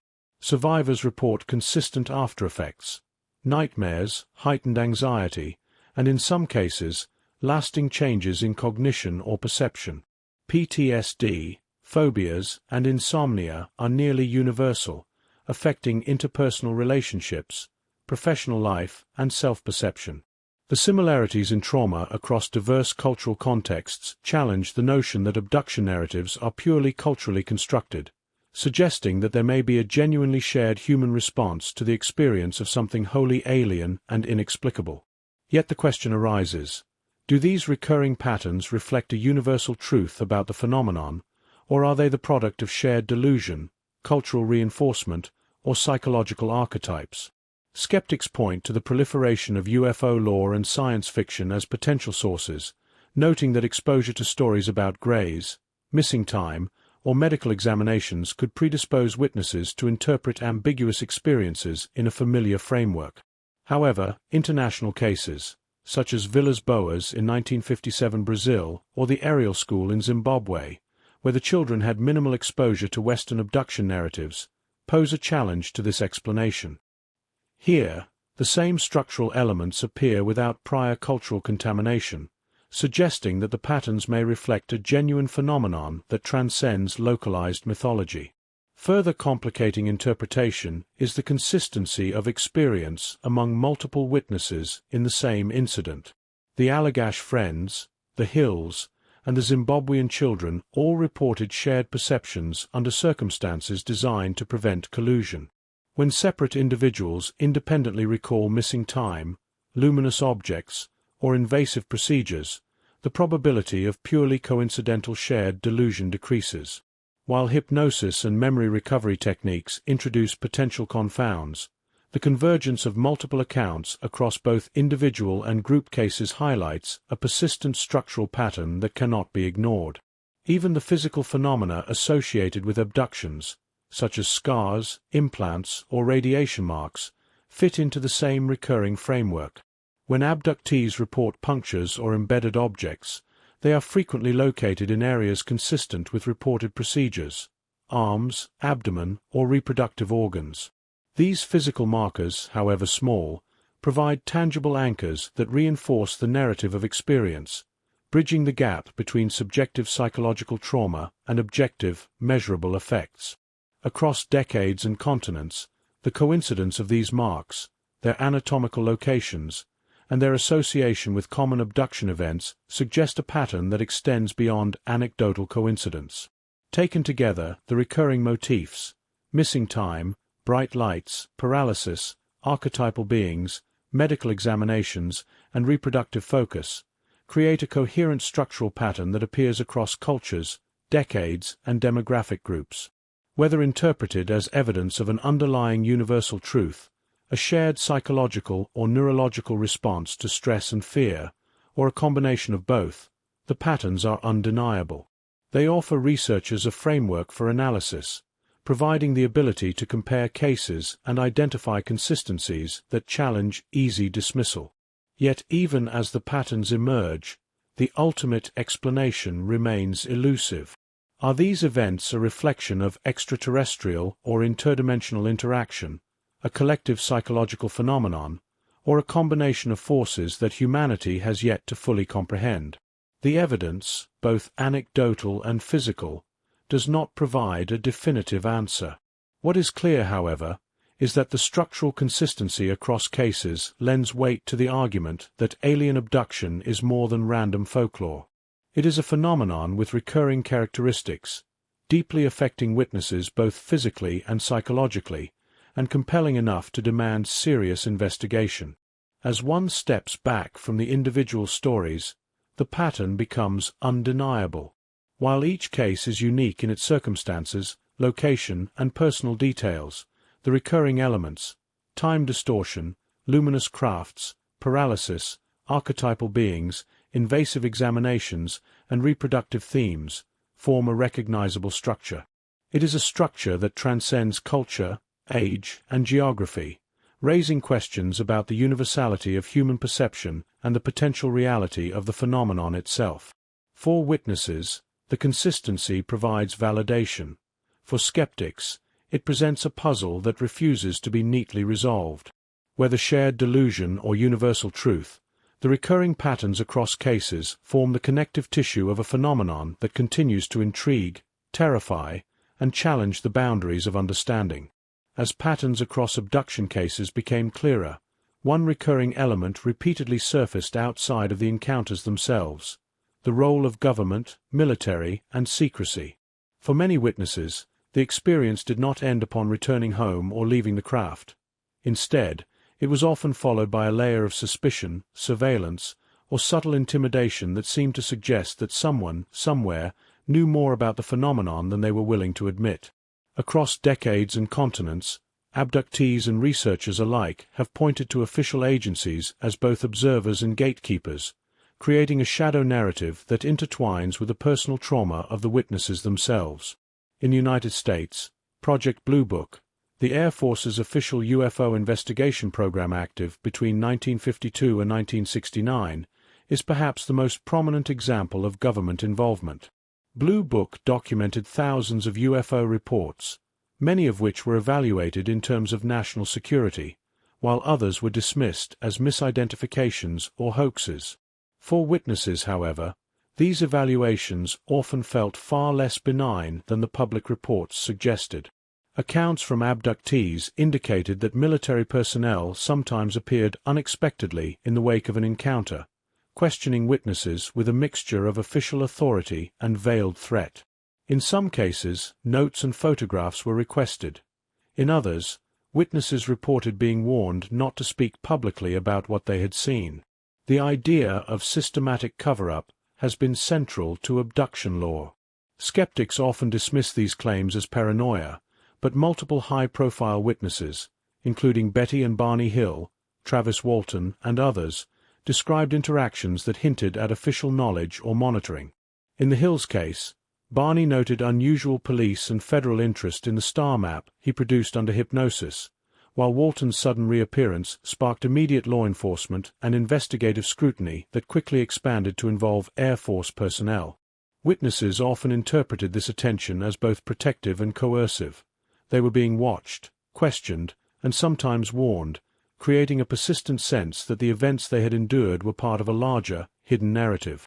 This perception of surveillance and suppression is particularly prominent in the so-called MILAB phenomena, or military abductions. Unlike traditional alien abduction, MILAB accounts involve reports of individuals being taken, not solely by extraterrestrial entities, but by covert military or paramilitary forces, often in conjunction with or indistinguishable from alien involvement. Witnesses describe being taken from their homes, sometimes transported in black vans or aircraft, and subjected to experiments or interrogations that closely mirror experiences reported in standard abduction narratives. Some claim that these programs are designed to study alien-human interaction, hybridization, or psychological response to trauma, blurring the line between extraterrestrial and terrestrial oversight. The implications of MILABs are profound. If true, they suggest a coordinated effort by state actors to both conceal and control information related to the phenomenon. Witnesses frequently report overlapping features between alien abduction and MILAB experiences: missing time, medical examinations, invasive procedures, and the presence of seemingly non-human figures. In some accounts, the distinction between alien and human authority is intentionally obfuscated, leaving abductees unsure whether the beings they encounter are extraterrestrial, government operatives, or some combination thereof. This ambiguity reinforces the sense of powerlessness and isolation that characterizes much of the psychological aftermath of abduction. The tension between public investigation and private suppression is evident in multiple historical examples. Project Blue Book, despite its extensive cataloging of UFO sightings, ultimately concluded that the majority posed no threat, yet it simultaneously classified many cases as unknown without full explanation. Researchers argue that this dual approach, public dismissal paired with internal documentation, created a culture of ambiguity, feeding both public fascination and mistrust. To witnesses who had experienced encounters firsthand, the government's silence or selective disclosure felt less like routine bureaucratic procedure and more like deliberate obfuscation. Adding to the mystery is the broader culture of secrecy surrounding advanced military projects. Many abductees report being questioned by personnel who are ambiguous in rank or affiliation, and who demonstrate knowledge of encounters that would otherwise be inaccessible. Some MILAB witnesses describe being transported to undisclosed facilities, where technology far beyond conventional human capability is employed. These narratives suggest that, whether or not alien involvement is real, there exists a shadow network of government or paramilitary activity intersecting with reported abductions, reinforcing the idea that the phenomenon is recognized but tightly controlled by official entities. Official silence has, ironically, played a critical role in sustaining belief in abduction. By offering limited disclosure, ambiguous reports, and occasional contradictory statements, governmental agencies unintentionally cultivate suspicion and speculation. The lack of transparency allows the imagination and fear to fill the gaps. Abductees' claims are often dismissed publicly, yet simultaneously, internal documents suggest serious investigation, lending credence to the notion that there is more happening behind the scenes than meets the eye. This tension between denial and investigation fuels both conspiracy theories and genuine concern among witnesses and researchers alike. Historical examples highlight the nuances of this dynamic. In the Walton case, while the media frenzy focused on the sensational aspects of his disappearance and reappearance, the involvement of law enforcement and subsequent questioning by Air Force personnel reinforced the sense that the U.S. government had knowledge of unusual events, but chose to manage it quietly. The Hill's star map and their testimony were treated with a mix of skepticism and careful attention, demonstrating the paradoxical approach: investigate enough to monitor potential threats, yet control the narrative to prevent widespread panic. The net effect is a climate in which official silence does not quash belief. It amplifies it. Internationally, similar patterns appear. In Australia, Peter Curry reported subtle forms of surveillance following his alleged abduction, while in Brazil, Villas-Boas described interactions with authorities after his encounter. Even in Zimbabwe, where children reported seeing strange beings, the broader socio-political context of post-colonial governance created implicit forms of observation and caution. These global parallels suggest that the interplay between witness testimony and governmental response is not unique to the United States, reinforcing the notion that secrecy, suppression, or management of information is an almost universal feature of the phenomenon. The psychological impact of perceived monitoring cannot be understated. Witnesses frequently report a heightened sense of paranoia, believing that their movements, communications, and even thoughts may be observed. Families of abductees often note the same vigilance, particularly in cases involving repeat or highly publicized encounters. This environment creates a feedback loop in which fear of exposure, mistrust of authorities, and the ongoing trauma of the abduction itself reinforce each other. The result is a long-term alteration in behavior, decision-making, and worldview that mirrors the impact of direct encounter, extending the reach of the experience far beyond the initial event. Ultimately, the intersection of government, military, and abduction creates a multifaceted narrative. On one hand, agencies appear to be investigating unexplained phenomena, perhaps for security or scientific purposes. On the other, the methods of surveillance, questioning, and controlled disclosure foster an atmosphere in which witnesses are simultaneously validated and silenced. MILAB accounts add another layer, blurring the distinction between alien and human authority, while public investigations such as Project Blue Book serve to document and dismiss in equal measure. Across cases, the result is a persistent sense that the truth is known by some but deliberately withheld, reinforcing both fear and belief. For abductees and researchers alike, this dynamic complicates the already complex landscape of personal experience. It is not merely the encounter itself that shapes perception and memory, but also the shadow of institutional oversight that follows. Witnesses are left to navigate the psychological and social consequences of trauma under conditions of uncertainty, their credibility questioned even as hints of official acknowledgement persist. In this environment, secrecy does not just obscure, it magnifies, transforming personal experience into a phenomenon that is simultaneously private, public, and deeply mysterious. The cumulative effect of governmental ambiguity, military involvement, and perceived cover-up is thus integral to understanding the abduction phenomenon. Far from being a neutral backdrop, official behavior interacts with witness experience, shaping perception, memory, and social response. Silence, surveillance, and occasional disclosure reinforce the sense that something extraordinary is taking place, while simultaneously controlling the narrative to minimize disruption. It is this combination of secrecy and observation that ensures the persistence of belief, the endurance of fear, and the ongoing fascination with a phenomenon that remains one of the most enigmatic aspects of modern experience. The abduction phenomenon did not end with the classical cases of the mid to late 20th century. Rather, it has evolved, adapting to new technologies, shifting cultural awareness, and unprecedented global connectivity. Post-2000s abduction claims reveal both continuity and transformation, maintaining core motifs: missing time, bright lights, paralysis, invasive examinations, while also reflecting the unique circumstances of the digital age. Modern witnesses frequently report encounters in suburban neighborhoods, rural settings, and even urban environments, suggesting that the phenomenon is neither constrained by geography nor diminished by scientific advancement.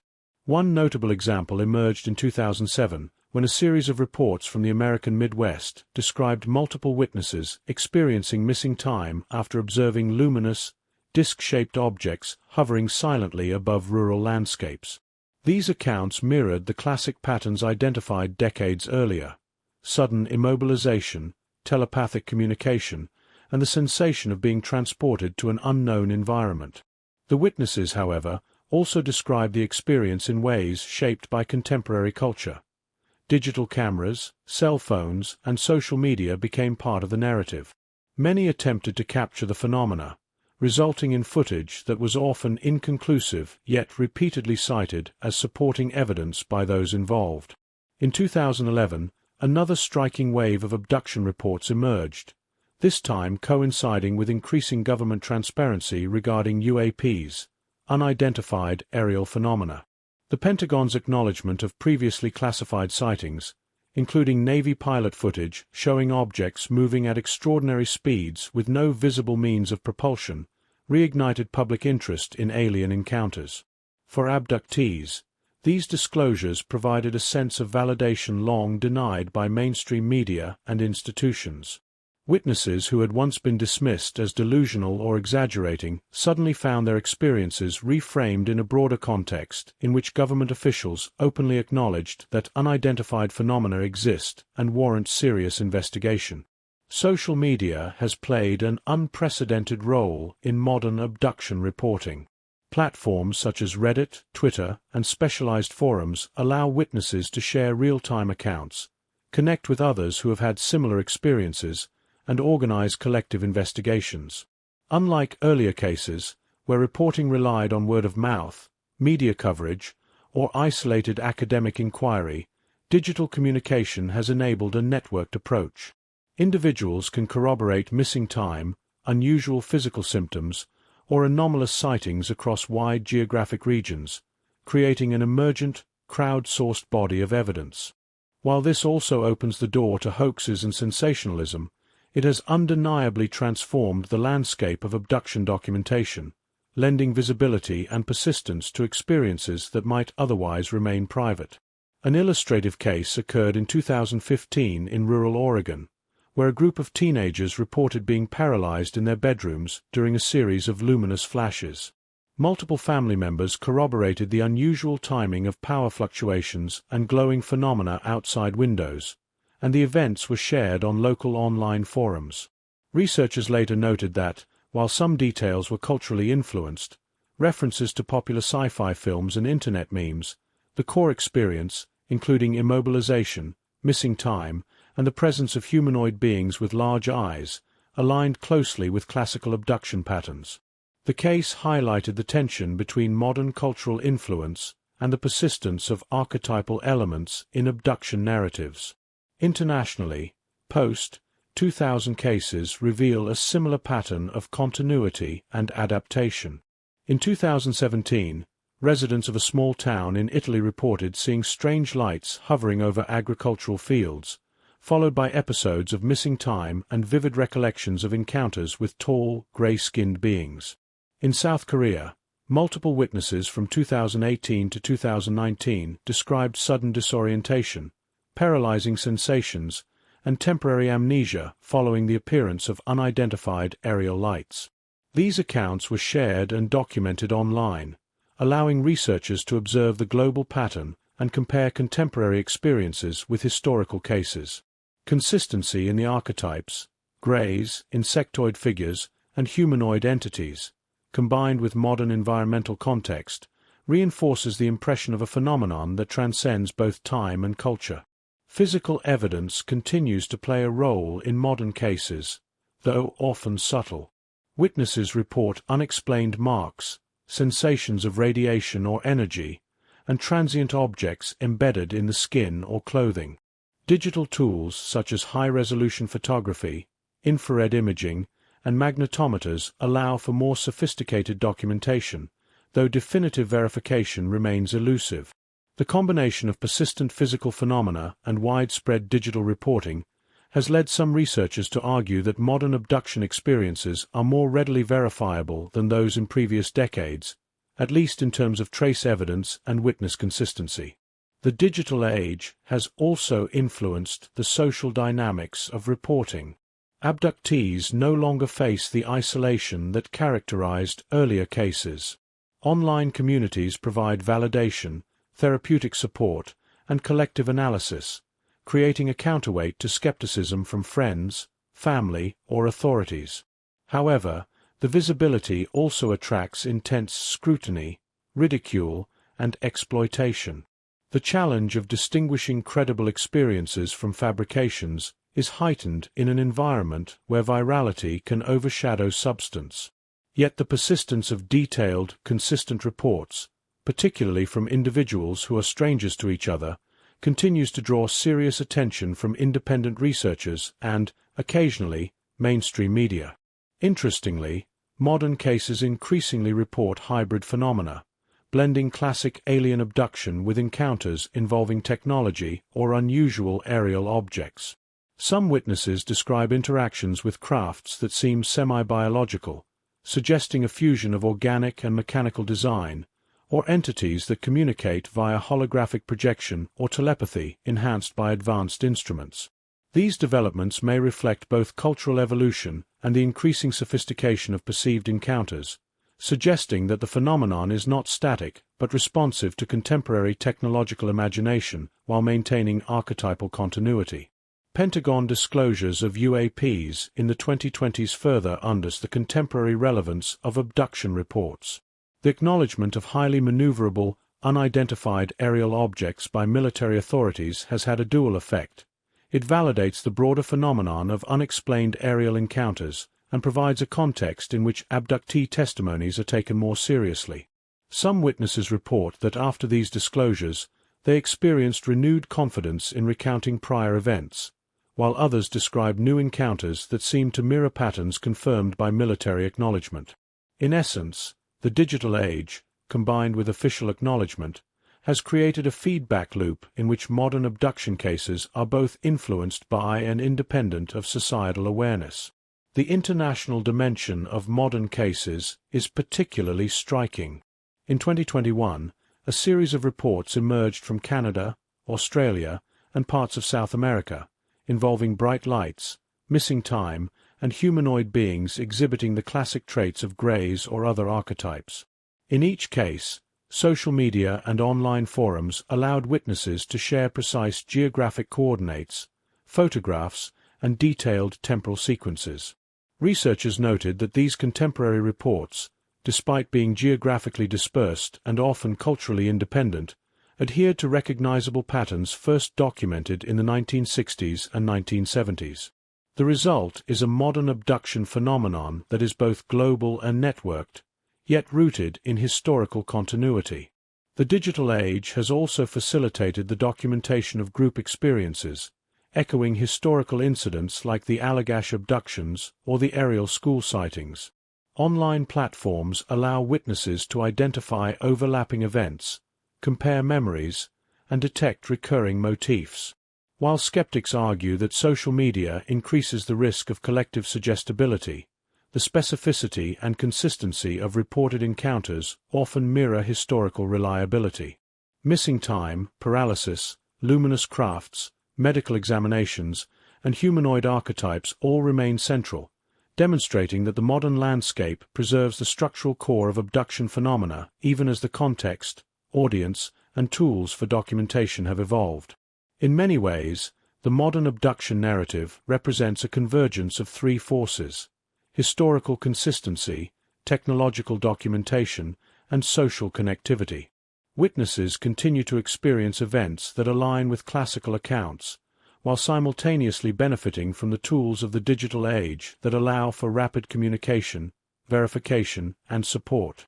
Official acknowledgement of unexplained aerial phenomena lends credibility that was largely absent for mid-century abductees, yet it also introduces new questions about oversight, transparency, and the intersection of military and extraterrestrial phenomena. The result is a complex, multilayered phenomenon that is at once personal, cultural, and technological. Ultimately, the post-2000 era reveals that abduction experiences are neither relics of the past nor confined to isolated regions. They are persistent, evolving phenomena that adapt to societal, technological, and cultural shifts while maintaining the core characteristics that define the encounter. From missing time and immobilization to archetypal beings and invasive examinations, modern cases reinforce the continuity observed over decades. At the same time, the integration of social media, online communities, and official disclosure has created new pathways for validation, analysis, and dissemination, allowing the phenomenon to persist with unprecedented visibility and complexity. Even as modern abduction cases proliferate and gain visibility through social media, digital documentation, and official UAP acknowledgement, there remains a substantial body of skepticism. Critics argue that the phenomenon can largely be explained through psychological, cultural, and physiological mechanisms, offering alternative frameworks that challenge the literal interpretation of extraterrestrial visitation. Yet, while these explanations account for many features of abduction experiences, they rarely, if ever, capture the full complexity or consistency observed across cases spanning decades and continents. Understanding these skeptical perspectives provides essential context, highlighting both the limits of conventional interpretation and the enduring enigma of the phenomenon itself. One of the most frequently cited explanations is sleep paralysis, a well-documented neurological state in which an individual awakens while their body remains temporarily immobilized. During sleep paralysis, hallucinations, auditory disturbances, and a sensation of being watched or suffocated can occur. Skeptics point to the striking similarity between these experiences and reports of abduction. Paralysis, inability to scream, perception of a presence, and even glowing lights or small humanoid figures at the bedside. Many abductees describe waking up in a state of terror, a sense of weight on the chest, or an inability to move, phenomena easily mapped to sleep paralysis episodes. However, while sleep paralysis explains some elements, particularly nocturnal experiences in the bedroom, it struggles to account for accounts occurring outdoors, during daytime, or involving multiple corroborating witnesses. For instance, the Hills Drive in 1961, Walton's disappearance in a forest, or the Allagash Friends lakeside abduction all occurred under circumstances inconsistent with sleep paralysis. In these cases, entire groups experienced coordinated missing time, physical relocation, and interaction with unknown entities, suggesting that while sleep paralysis may provide a partial framework, it cannot fully encompass the phenomenon. False memories and hypnosis are another area of skepticism. Since the 1970s, hypnotic regression has been employed to recover purported memories of abduction, most famously in the Hills and Allagash cases. Critics argue that hypnosis can create confabulations. The mind, under suggestion, may generate detailed but inaccurate narratives to satisfy the expectations of the hypnotist or the witness themselves. Hypnotic recall is vulnerable to suggestion, leading to elaborate reconstructions that feel authentic to the individual but may bear little correspondence to objective reality. Skeptics suggest that this process can account for the consistency of alien archetypes and the detailed sequences of events, as cultural knowledge, imagination, and suggestion converge during the hypnotic state.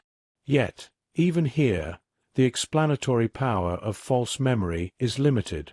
While hypnosis may shape or embellish recollections, it does not account for simultaneous, independently verified observations, physical marks, or trace evidence that some abductees report.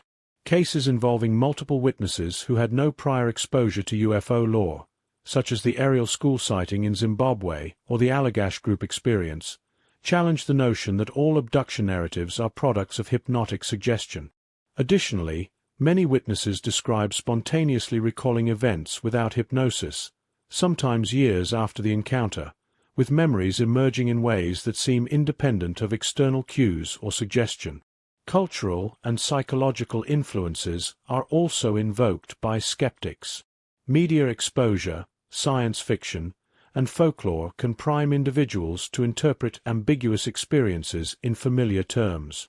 The rise of greys as the dominant archetype, for example, coincides with decades of popular science fiction, leading some researchers to argue that cultural osmosis influences the perception of beings, crafts, and procedures. Human cognition is predisposed to pattern recognition, and in stressful or ambiguous situations, the brain may fill gaps with culturally derived imagery.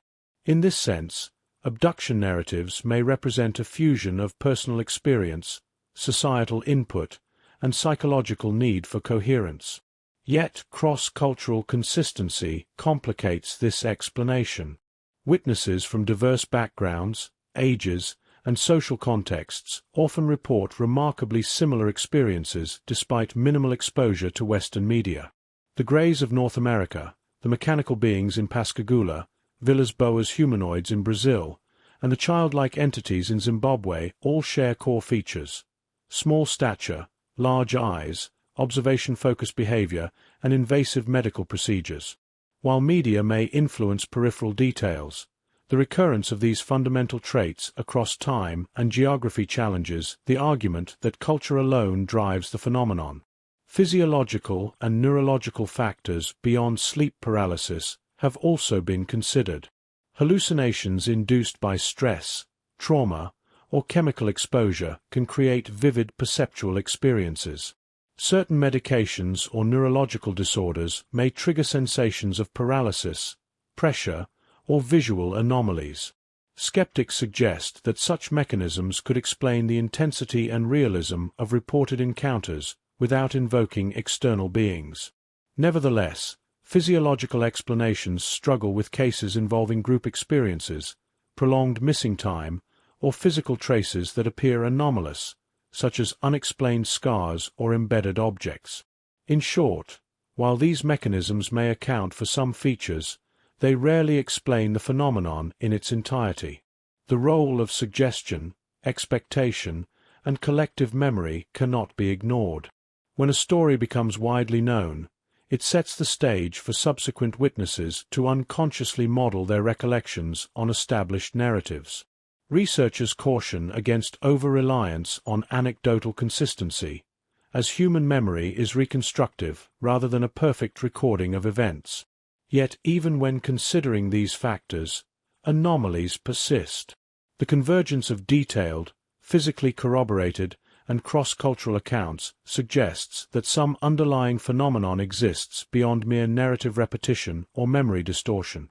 Interestingly, skeptics themselves sometimes highlight the very consistency that is most difficult to explain. While they can attribute isolated elements, paralysis, hallucination, false memory, to known psychological or neurological processes, the full constellation of events, coordinated missing time, independent corroboration, physical evidence, and global archetypal consistency, remains puzzling.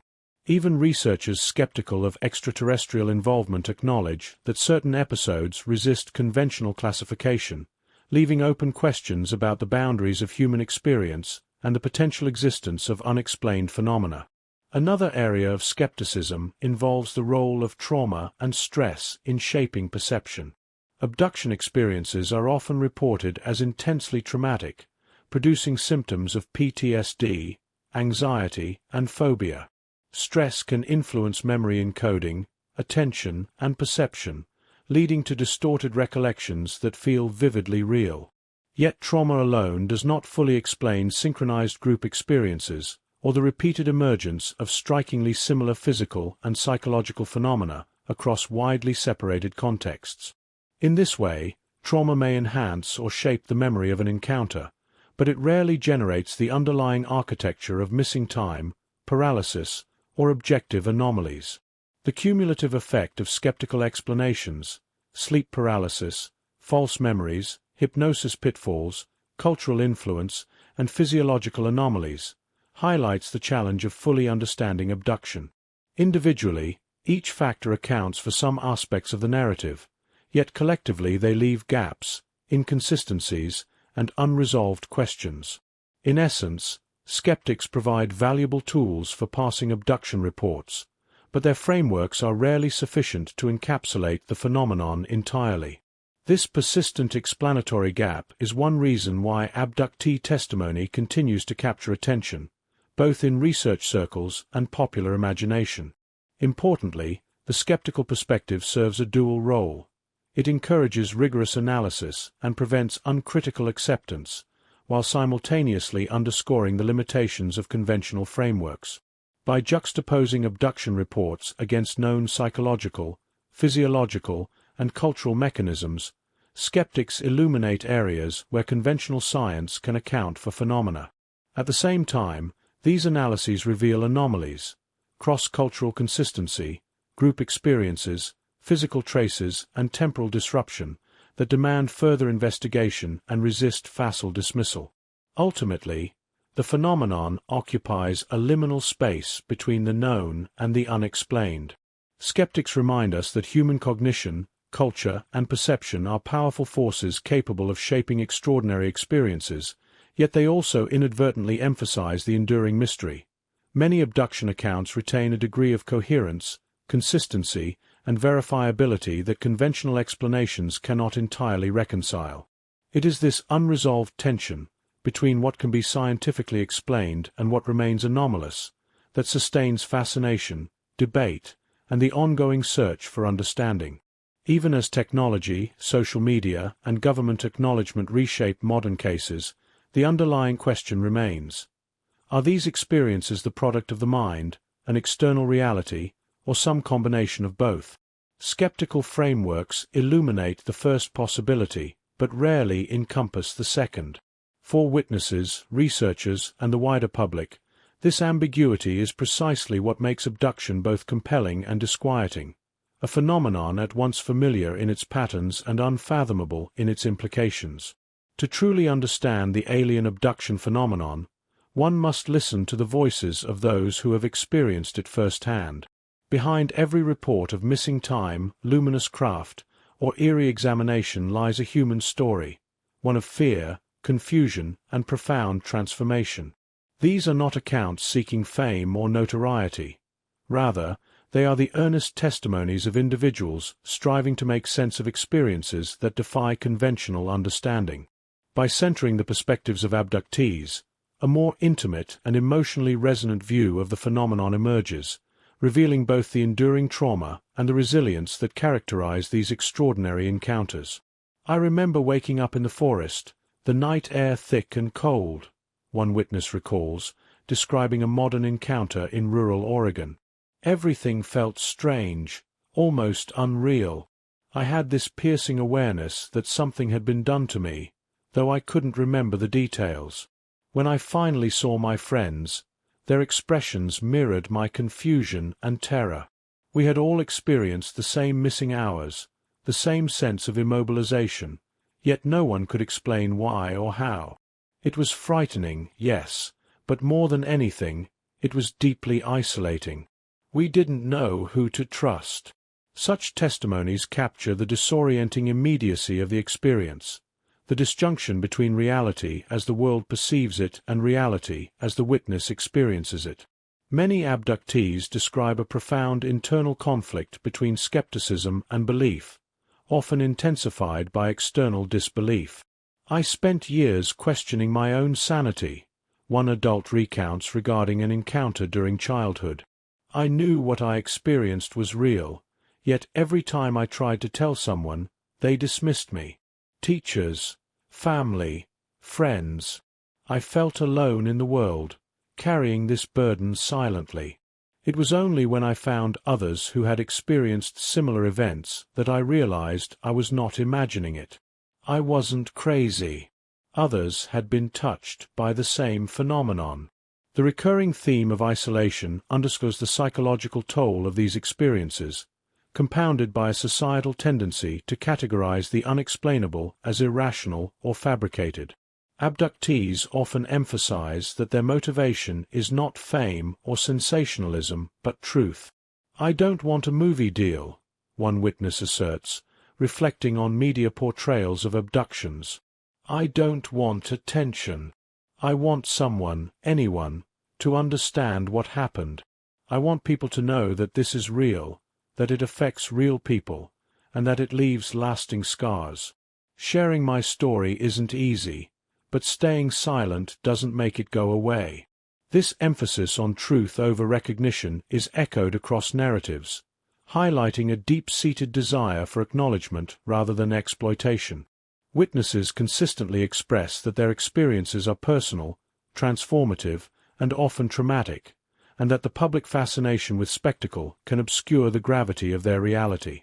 First-person narratives also reveal the subtle psychological and emotional consequences that extend far beyond the immediate encounter. Many report persistent anxiety, hypervigilance, and a heightened sense of vulnerability. One abductee describes waking at night to check for lights outside the window, a habit born from repeated encounters during childhood. Another recounts the difficulty of maintaining personal relationships, noting that family members often struggle to understand the intensity of fear, confusion, or post-encounter trauma. These ongoing effects under the fact that abduction is rarely a singular event. It is a catalyst for lasting change in perception, emotion, and social interaction. The creation of communities among abductees has provided essential support and validation. Support groups, online forums, and gatherings allow witnesses to share experiences without fear of ridicule, fostering a sense of collective understanding. "Meeting others who've been through this was life-changing," one participant explains. "Suddenly, I wasn't alone. I could describe my missing time, the sensations, the lights, and they knew exactly what I meant. No judgment, no doubt, just recognition." These networks function as both therapeutic spaces and platforms for research, enabling abductees to compare memories, identify recurring motifs, and offer mutual reassurance. In essence, the communities themselves become an extended framework of validation, helping to mitigate the psychological isolation imposed by disbelief in the wider society. Shared storytelling in these communities often reveals nuanced aspects of the phenomenon that might otherwise go unnoticed. Witnesses discuss the subtle emotional cues of the beings, the perceived intelligence behind their actions, and the complex sensory impressions experienced during abduction. One recounts, "It wasn't just about being examined, it was the feeling of being observed, studied, and understood in a way that words can barely capture. They knew things about me I hadn't consciously shared. There was a strange intimacy in the encounter, terrifying as it was." These insights, when considered collectively, provide depth to the phenomenon, illustrating that abductees often retain highly detailed impressions of their experiences, even when conscious memory is incomplete or fragmented. Emotional vulnerability is a recurring feature in first-person testimonies. Witnesses frequently describe an intense mixture of fear, awe, and helplessness, often accompanied by a sense of inevitability. One adult recalls an abduction during adolescence. "I felt paralyzed, not just physically, but mentally. Every instinct screamed to resist, but I couldn't. When it was over, I cried for hours, feeling like a part of me had been taken." Even decades later, that sense lingers, a shadow over everyday life. These narratives emphasize that abduction is not merely a series of strange events, but a profound emotional experience with long-lasting psychological resonance. Despite the trauma, many abductees report moments of reflection that reveal resilience and insight. Some interpret the encounters as lessons in perception, spirituality, or human vulnerability. One witness notes, "After years of fear and confusion, I've come to see the experience differently. It changed me, yes, but it also opened my mind to possibilities I hadn't considered. I can't explain it scientifically, but it taught me humility and awareness of how much we do not know." Such reflections illustrate the complex interplay between suffering and growth, demonstrating that while abduction is often traumatic, it can also provoke introspection and personal evolution. Modern abductees often engage in documentation, recording experiences through diaries, voice memos, photographs, and videos. These tools serve not only to preserve memory, but also to create a tangible record that can be shared within support networks. "Writing everything down helps me process it," one witness explains. "I can go back, read it, and see patterns I hadn't noticed before. Sometimes it's just about having proof for myself that what I experienced was real." The act of documentation reinforces the abductee's agency in the face of an experience that can otherwise feel uncontrollable, bridging the gap between personal recollection and collective understanding. Interviews with abductees consistently reveal a desire for connection and understanding. Individuals seek validation not just from peers, but from researchers, journalists, and occasionally, institutions that may lend credibility to their testimony. One adult recounts, "I've gone to UFO conferences, spoken to researchers, shared my story online. It's never about fame. It's about being heard, about having someone acknowledge that my reality matters." There's a deep human need to be seen and believed, especially when what you've experienced defies ordinary explanation. This emphasis on acknowledgement underscores the enduring vulnerability of abductees and the central role that empathy and open-minded inquiry play in their ability to process experiences. Even in cases where memory is fragmented, abductees often report the same structural motifs: missing time, bright lights, humanoid figures, and unusual procedures. First-person narratives reveal the continuity of these elements, bridging generational gaps and geographic boundaries.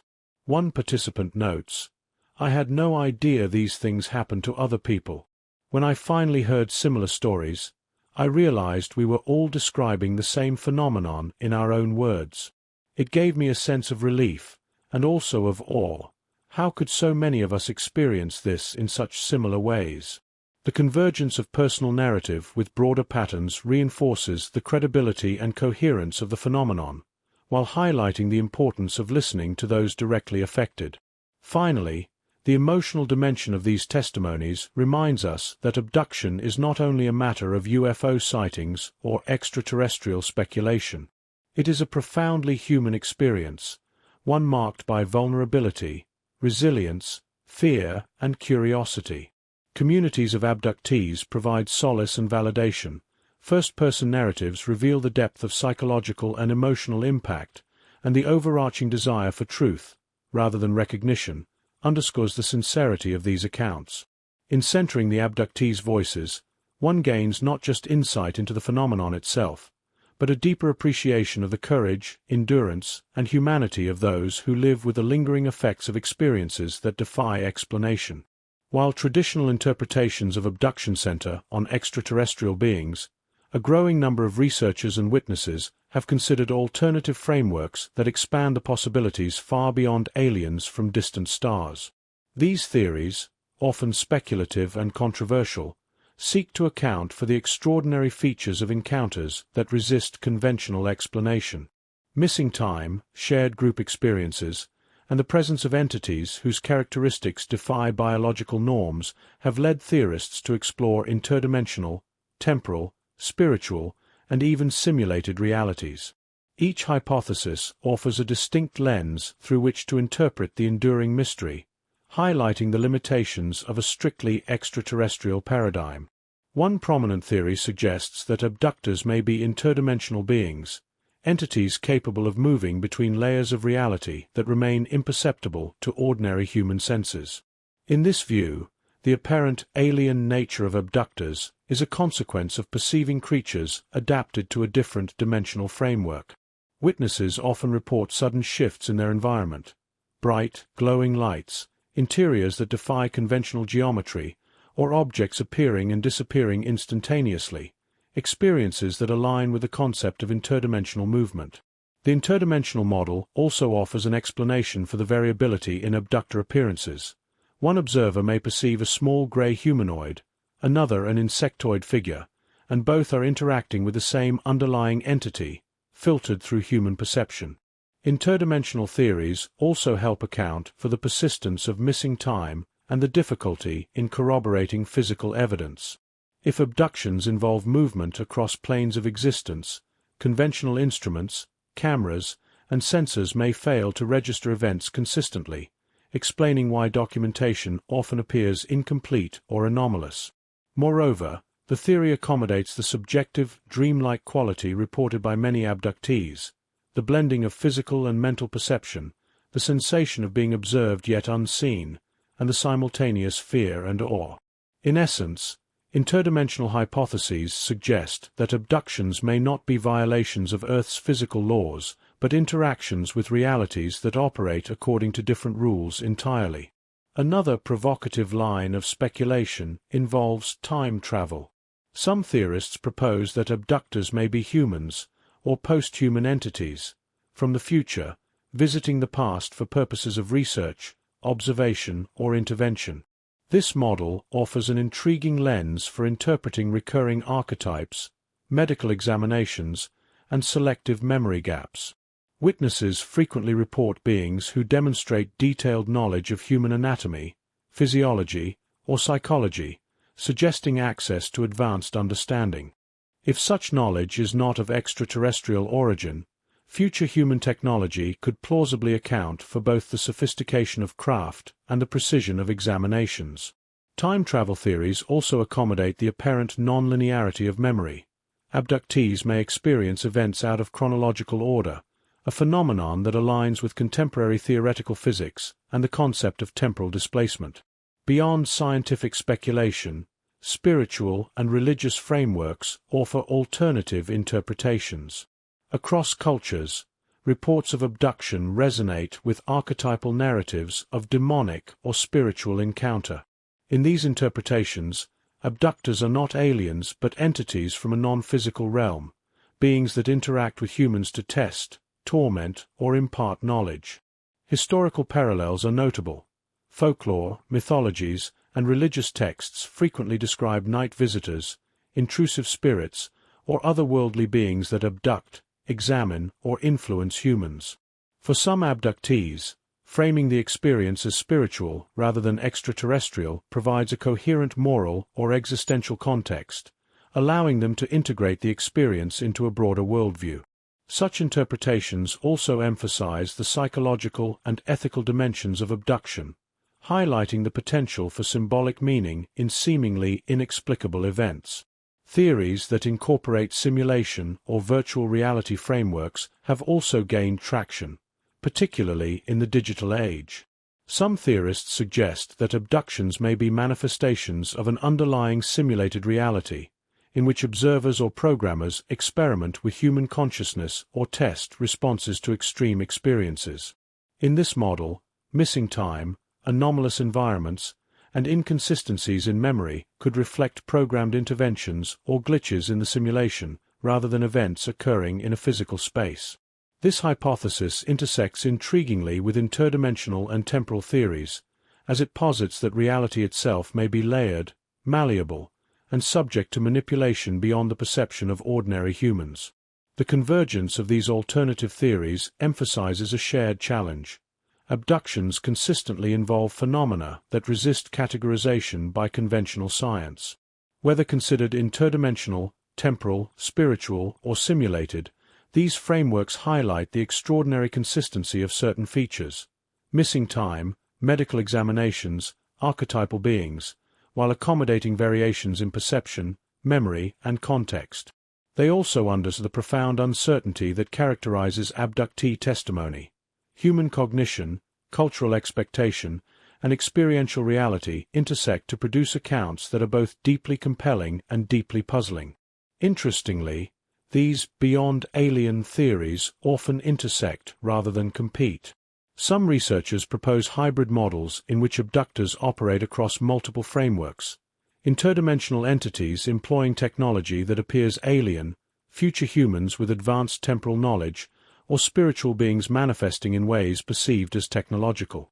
Such models account for the diversity of experiences while maintaining coherence with historical and modern case patterns. They also allow for abductees' subjective experience to remain central, acknowledging that perception itself may filter and shape encounters in ways that defy objective measurement. The consideration of interdimensional, time travel, spiritual, and simulated frameworks also highlights a key aspect of the phenomenon: its capacity to challenge the boundaries of human understanding. Abductions are not merely isolated events, but instances in which reality, perception, and consciousness intersect in profoundly anomalous ways. By exploring alternative theories, researchers and witnesses alike engage in a form of intellectual and experiential openness, acknowledging that what seems inexplicable today may fit within a broader, yet unrecognized framework of reality. This approach underscores the enduring relevance of abductee testimony, as personal accounts provide the empirical and phenomenological foundation for theory building. Moreover, these alternative frameworks often resonate with abductees' subjective experiences. Many report feelings of being observed by intelligence beyond human comprehension, encountering environments that defy spatial logic, or experiencing phenomena that suggest the bending of time itself. Whether interpreted as interdimensional interaction, temporal displacement, spiritual encounter, or simulation, these experiences consistently challenge reductionist explanations, reinforcing the need for nuanced, multi-layered models. For witnesses, the validation of alternative interpretations can provide relief, a sense of understanding, and the recognition that their experiences may have broader significance beyond extraterrestrial visitation. Ultimately, theories beyond aliens serve both as explanatory tools and as invitations to broaden our conceptual horizons. They highlight the limitations of strictly biological or terrestrial models and encourage exploration of consciousness, perception, and the nature of reality itself. In connecting interdimensionality, time travel, spiritual interpretation, and simulation, researchers underscore that the abduction phenomenon may exist at the intersection of multiple layers of reality, human cognition, and cultural expectation. Far from diminishing the significance of abduction, these frameworks illuminate the profound mystery and enduring complexity of experiences that have captivated humanity for decades. Even after decades of research, debate, and first-hand testimony, alien abduction stories continue to captivate the public imagination. Their persistence is rooted not only in the extraordinary nature of the events themselves, but also in the profound ways they intersect with culture, psychology, and existential fear. These stories leave an indelible mark on collective consciousness because they tap into fundamental human anxieties: the unknown, the limits of perception, and the fragility of our sense of control. By examining why these tales endure, one gains insight into the complex interplay between narrative, fear, and imagination that ensures the phenomenon's continued resonance. Abduction stories have embedded themselves deeply into modern culture. From books, films, and television to digital media and online forums, the imagery of alien encounters has become almost archetypal. Movies such as Close Encounters of the Third Kind and Fire in the Sky dramatize real-life experiences, while countless documentaries and YouTube channels disseminate abductee testimony to global audiences. This repeated exposure reinforces collective memory, shaping expectations and perceptions even before an individual experiences anything unusual. The cultural saturation of abduction imagery, small, gray beings, bright hovering crafts, sudden missing time, creates a shared symbolic language. Consequently, these stories persist not only because of the events themselves, but because society continually reconstructs, retells, and embellishes them. Part of the enduring power of abduction stories lies in the universal human fear of the night sky. Since time immemorial, the stars have symbolized both wonder and danger, uncharted realms of potential threats and mysteries beyond human comprehension. UFOs and alien encounters tap directly into this primal anxiety, presenting a modern iteration of the age-old fear of what lurks beyond our immediate perception. Bright lights, unexplained objects, and the sudden intrusion of the unknown during nighttime amplify feelings of vulnerability. This fear is deeply personal, yet it resonates across cultures, explaining why similar narratives emerge from continents as diverse as North America, Africa, and South America. Even individuals who have never experienced abduction personally are affected by this latent apprehension, making the stories culturally and psychologically contagious. The blurring of reality and imagination further amplifies the haunting quality of these tales. Abductees frequently report experiences that challenge their ability to distinguish between memory, dream, and waking reality. Missing time, fragmented recollections, and vivid hallucinations create a liminal space in which ordinary rules of perception appear suspended. For the public, hearing detailed, emotionally charged accounts from credible witnesses creates cognitive dissonance. The mind recognizes the improbability of the event yet is compelled by the narrative's coherence and the human authenticity of those involved. This tension between skepticism and empathy ensures that the stories linger in thought, discussion, and subconscious processing long after the initial exposure. Psychological mechanisms also play a central role in the endurance of abduction narratives. Humans are wired to recognize patterns, attribute meaning to ambiguous stimuli, and construct coherent narratives from fragmentary experiences. When an unusual event occurs, a sudden light in the sky, a brief sensation of paralysis, or a dreamlike vision, the mind seeks to contextualize it. Alien abduction provides a culturally recognizable framework that explains both the extraordinary and the terrifying. This interpretive lens allows witnesses and audiences alike to make sense of the inexplicable, but in doing so, it also reinforces the story's memorability and emotional intensity. Media amplification and social connectivity have heightened the persistence of these tales in the modern era. Online forums, social media groups, and digital archives allow stories to spread rapidly and gain cultural legitimacy. Unlike earlier decades, when abduction accounts were shared primarily through local news or books, the digital age allows for near-instantaneous global dissemination.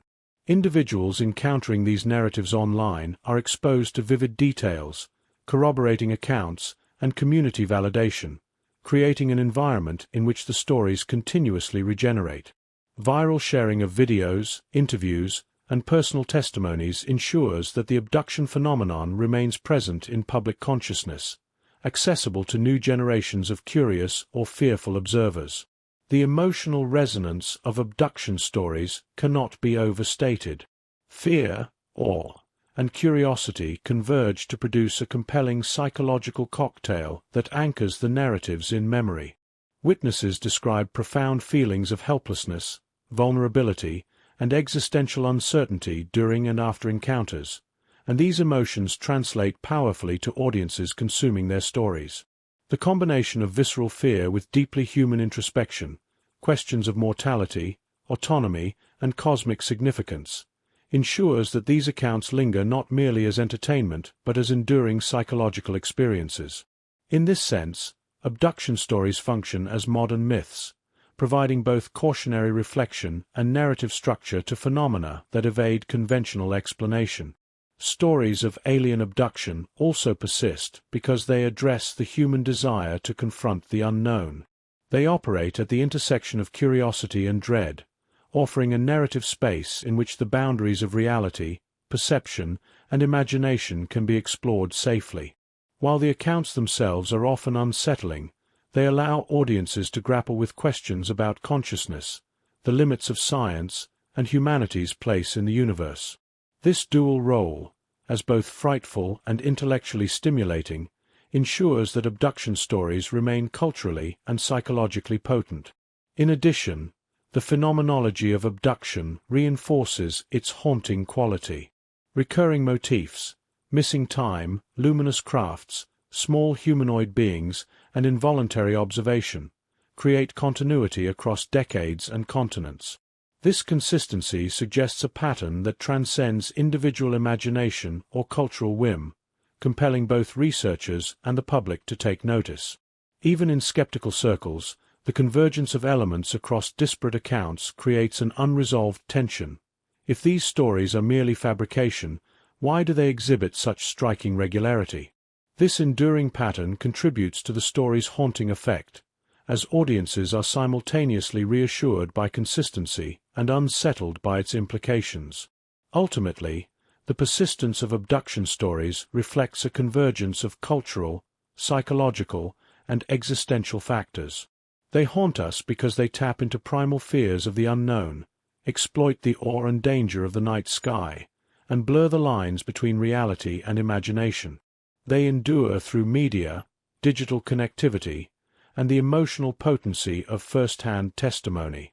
Whether interpreted literally, metaphorically, or psychologically, these tales persist as a profound cultural imprint, offering both warning and wonder, fear and fascination. The night sky remains an arena of mystery, and these stories ensure that the human mind continues to peer into it with both apprehension and awe, wondering what may lie just beyond perception. As we reach the conclusion of this journey through the strange, the unsettling, and the inexplicably real, it's impossible not to revisit the title that has guided us. The most convincing alien abduction stories ever told. You won't sleep after this. From the Hill's pioneering 1961 experience to modern cases documented in the age of social media, these narratives are more than folklore or entertainment. They are living testimonies, accounts that continue to haunt witnesses decades after their encounters. Across continents, cultures, and generations, the stories share a common thread. Human beings, subjected to experiences beyond comprehension, forever altered by their proximity to the unknown. If we allow ourselves to entertain the possibility that even a fraction of these stories are true, the implications are staggering. The Hills, Travis Walton, the Pascagoula fishermen, and countless others present more than anecdotal curiosities. They present a challenge to humanity's understanding of reality itself. What if our perception of space and time, of consciousness and physical law, is incomplete? What if the night sky, long a canvas for wonder and imagination, hides not just celestial beauty but entities that operate beyond our comprehension? The very framework of human knowledge, science, physics, psychology, would require re-evaluation in light of these encounters. Imagine for a moment the consequences of even one validated abduction. The psychological, societal, and philosophical repercussions would ripple across the globe. Families would grapple with disbelief, fear, and awe, as ordinary life collides with extraordinary reality. Researchers and institutions would face the challenge of integrating phenomena that defy established paradigms, while skeptics would confront evidence that cannot be dismissed. The cultural impact alone, already visible in the stories, films, and forums inspired by abduction accounts, would escalate into a seismic shift in collective consciousness, altering how humans perceive their place in the universe. Yet the power of these stories lies not only in their potential factuality, but in their ability to illuminate the human psyche. Abduction accounts expose the fragile boundary between the known and the unknown, between what can be observed and what can only be intuited. The reports of missing time, inexplicable lights, immobilization, and alien beings compel us to confront the limits of human perception. They force acknowledgement of the vast and mysterious universe in which we live, a universe in which certainty is fleeting and the familiar can be transformed in an instant. This is why, even without absolute proof, the stories resonate so profoundly. They operate at the intersection of wonder, fear, and curiosity. The abductees' voices, painstakingly recounted, lend an emotional gravity that theory alone cannot provide. Their fear, awe, and occasional moments of reflection remind us that these encounters are lived experiences, not abstract concepts. For those directly affected, the abduction is a defining moment, altering identity, perspective, and the sense of safety. The courage required to share these experiences publicly, often in the face of ridicule, underscores their sincerity. And while skeptics may propose sleep paralysis, false memories, or cultural influences as partial explanations, the consistency of group accounts, cross-cultural occurrences, and physical traces demand careful consideration. The gap between skepticism and lived reality remains wide, yet it is precisely this gap that heightens the chilling potency of the narratives. Theories beyond aliens, explored earlier, expand the scope of possibility even further. Interdimensional beings, time travelers, spiritual entities, or simulated realities suggest that these experiences may transcend conventional notions of space, time, and consciousness. Each framework stretches the mind, inviting speculation about the limits of reality itself. The abductees' testimonies, when placed in dialogue with these theories, become more than stories. They become data points in an ongoing investigation into phenomena that challenge humanity's deepest assumptions. Whether one interprets these experiences literally or metaphorically, the psychological and existential weight remains undeniable. Moreover, the cultural persistence of abduction narratives amplifies their haunting effect. They infiltrate the collective imagination, shaping perceptions of the night sky, the unknown, and the unexplained. Movies, books, and online forums create a feedback loop, continuously reinforcing imagery and expectation while simultaneously disseminating personal accounts. This saturation ensures that abduction stories remain alive in the public consciousness, affecting both believers and skeptics. The night sky, a symbol of possibility and mystery, becomes a shared stage for fear and wonder, a reminder that human experience is limited in its ability to fully comprehend the cosmos. Fear, in particular, plays a central role. The idea of being observed, manipulated, or transported by unknown intelligences taps into primal anxieties. Bright lights in the darkness, the sensation of immobilization, and the sudden loss of temporal continuity trigger the same deep-seated fears that have haunted humanity for millennia: vulnerability, powerlessness, and uncertainty in the face of forces beyond control. Even those who have not experienced abduction firsthand can feel the subtle tension these stories evoke. It is a psychological imprint, a haunting that persists precisely because it confronts individuals with the possibility that the familiar world may not be as secure as it seems. Equally compelling is the role of imagination. These stories thrive in the interstice between reality and perception. Missing Time, for example, forces abductees to reconstruct experience using fragments of memory, intuition, and sensory impressions. The mind's active participation in interpretation creates narratives that are simultaneously personal and archetypal, blending human cognition with anomalous events. When these narratives are shared, the audience experiences a mirrored blend of curiosity and fear, further reinforcing the cultural and emotional resonance of the accounts. In this way, abduction stories operate on multiple levels: factual, psychological, and symbolic. Ultimately, the enduring power of these accounts rests on a singularly terrifying premise: that reality may be larger, stranger, and more complex than we can comfortably acknowledge. If even one story is accurate, it implies the existence of forces, entities, or mechanisms beyond current human understanding. It suggests that what we consider the boundaries of space, time, and consciousness are, at best, provisional. For humanity, this is both exhilarating and horrifying, a challenge to our scientific, philosophical, and spiritual assumptions. The abductees' experiences, amplified by theory, culture, and imagination, force a confrontation with uncertainty, leaving us to grapple with the profound possibility that reality is far more intricate than our senses alone can apprehend. And so, we return to the title, now illuminated by the full breadth of human testimony, skepticism, and speculation. The most convincing alien abduction stories ever told. You won't sleep after this. The stories compel reflection not only on the events themselves, but on what it means to inhabit a world that may harbor intelligences, dimensions, or phenomena entirely beyond comprehension. They remind us that even in the most ordinary moments, the extraordinary may intrude, quietly, subtly, yet irrevocably altering perception and understanding. As you consider these accounts, let yourself dwell on the implications.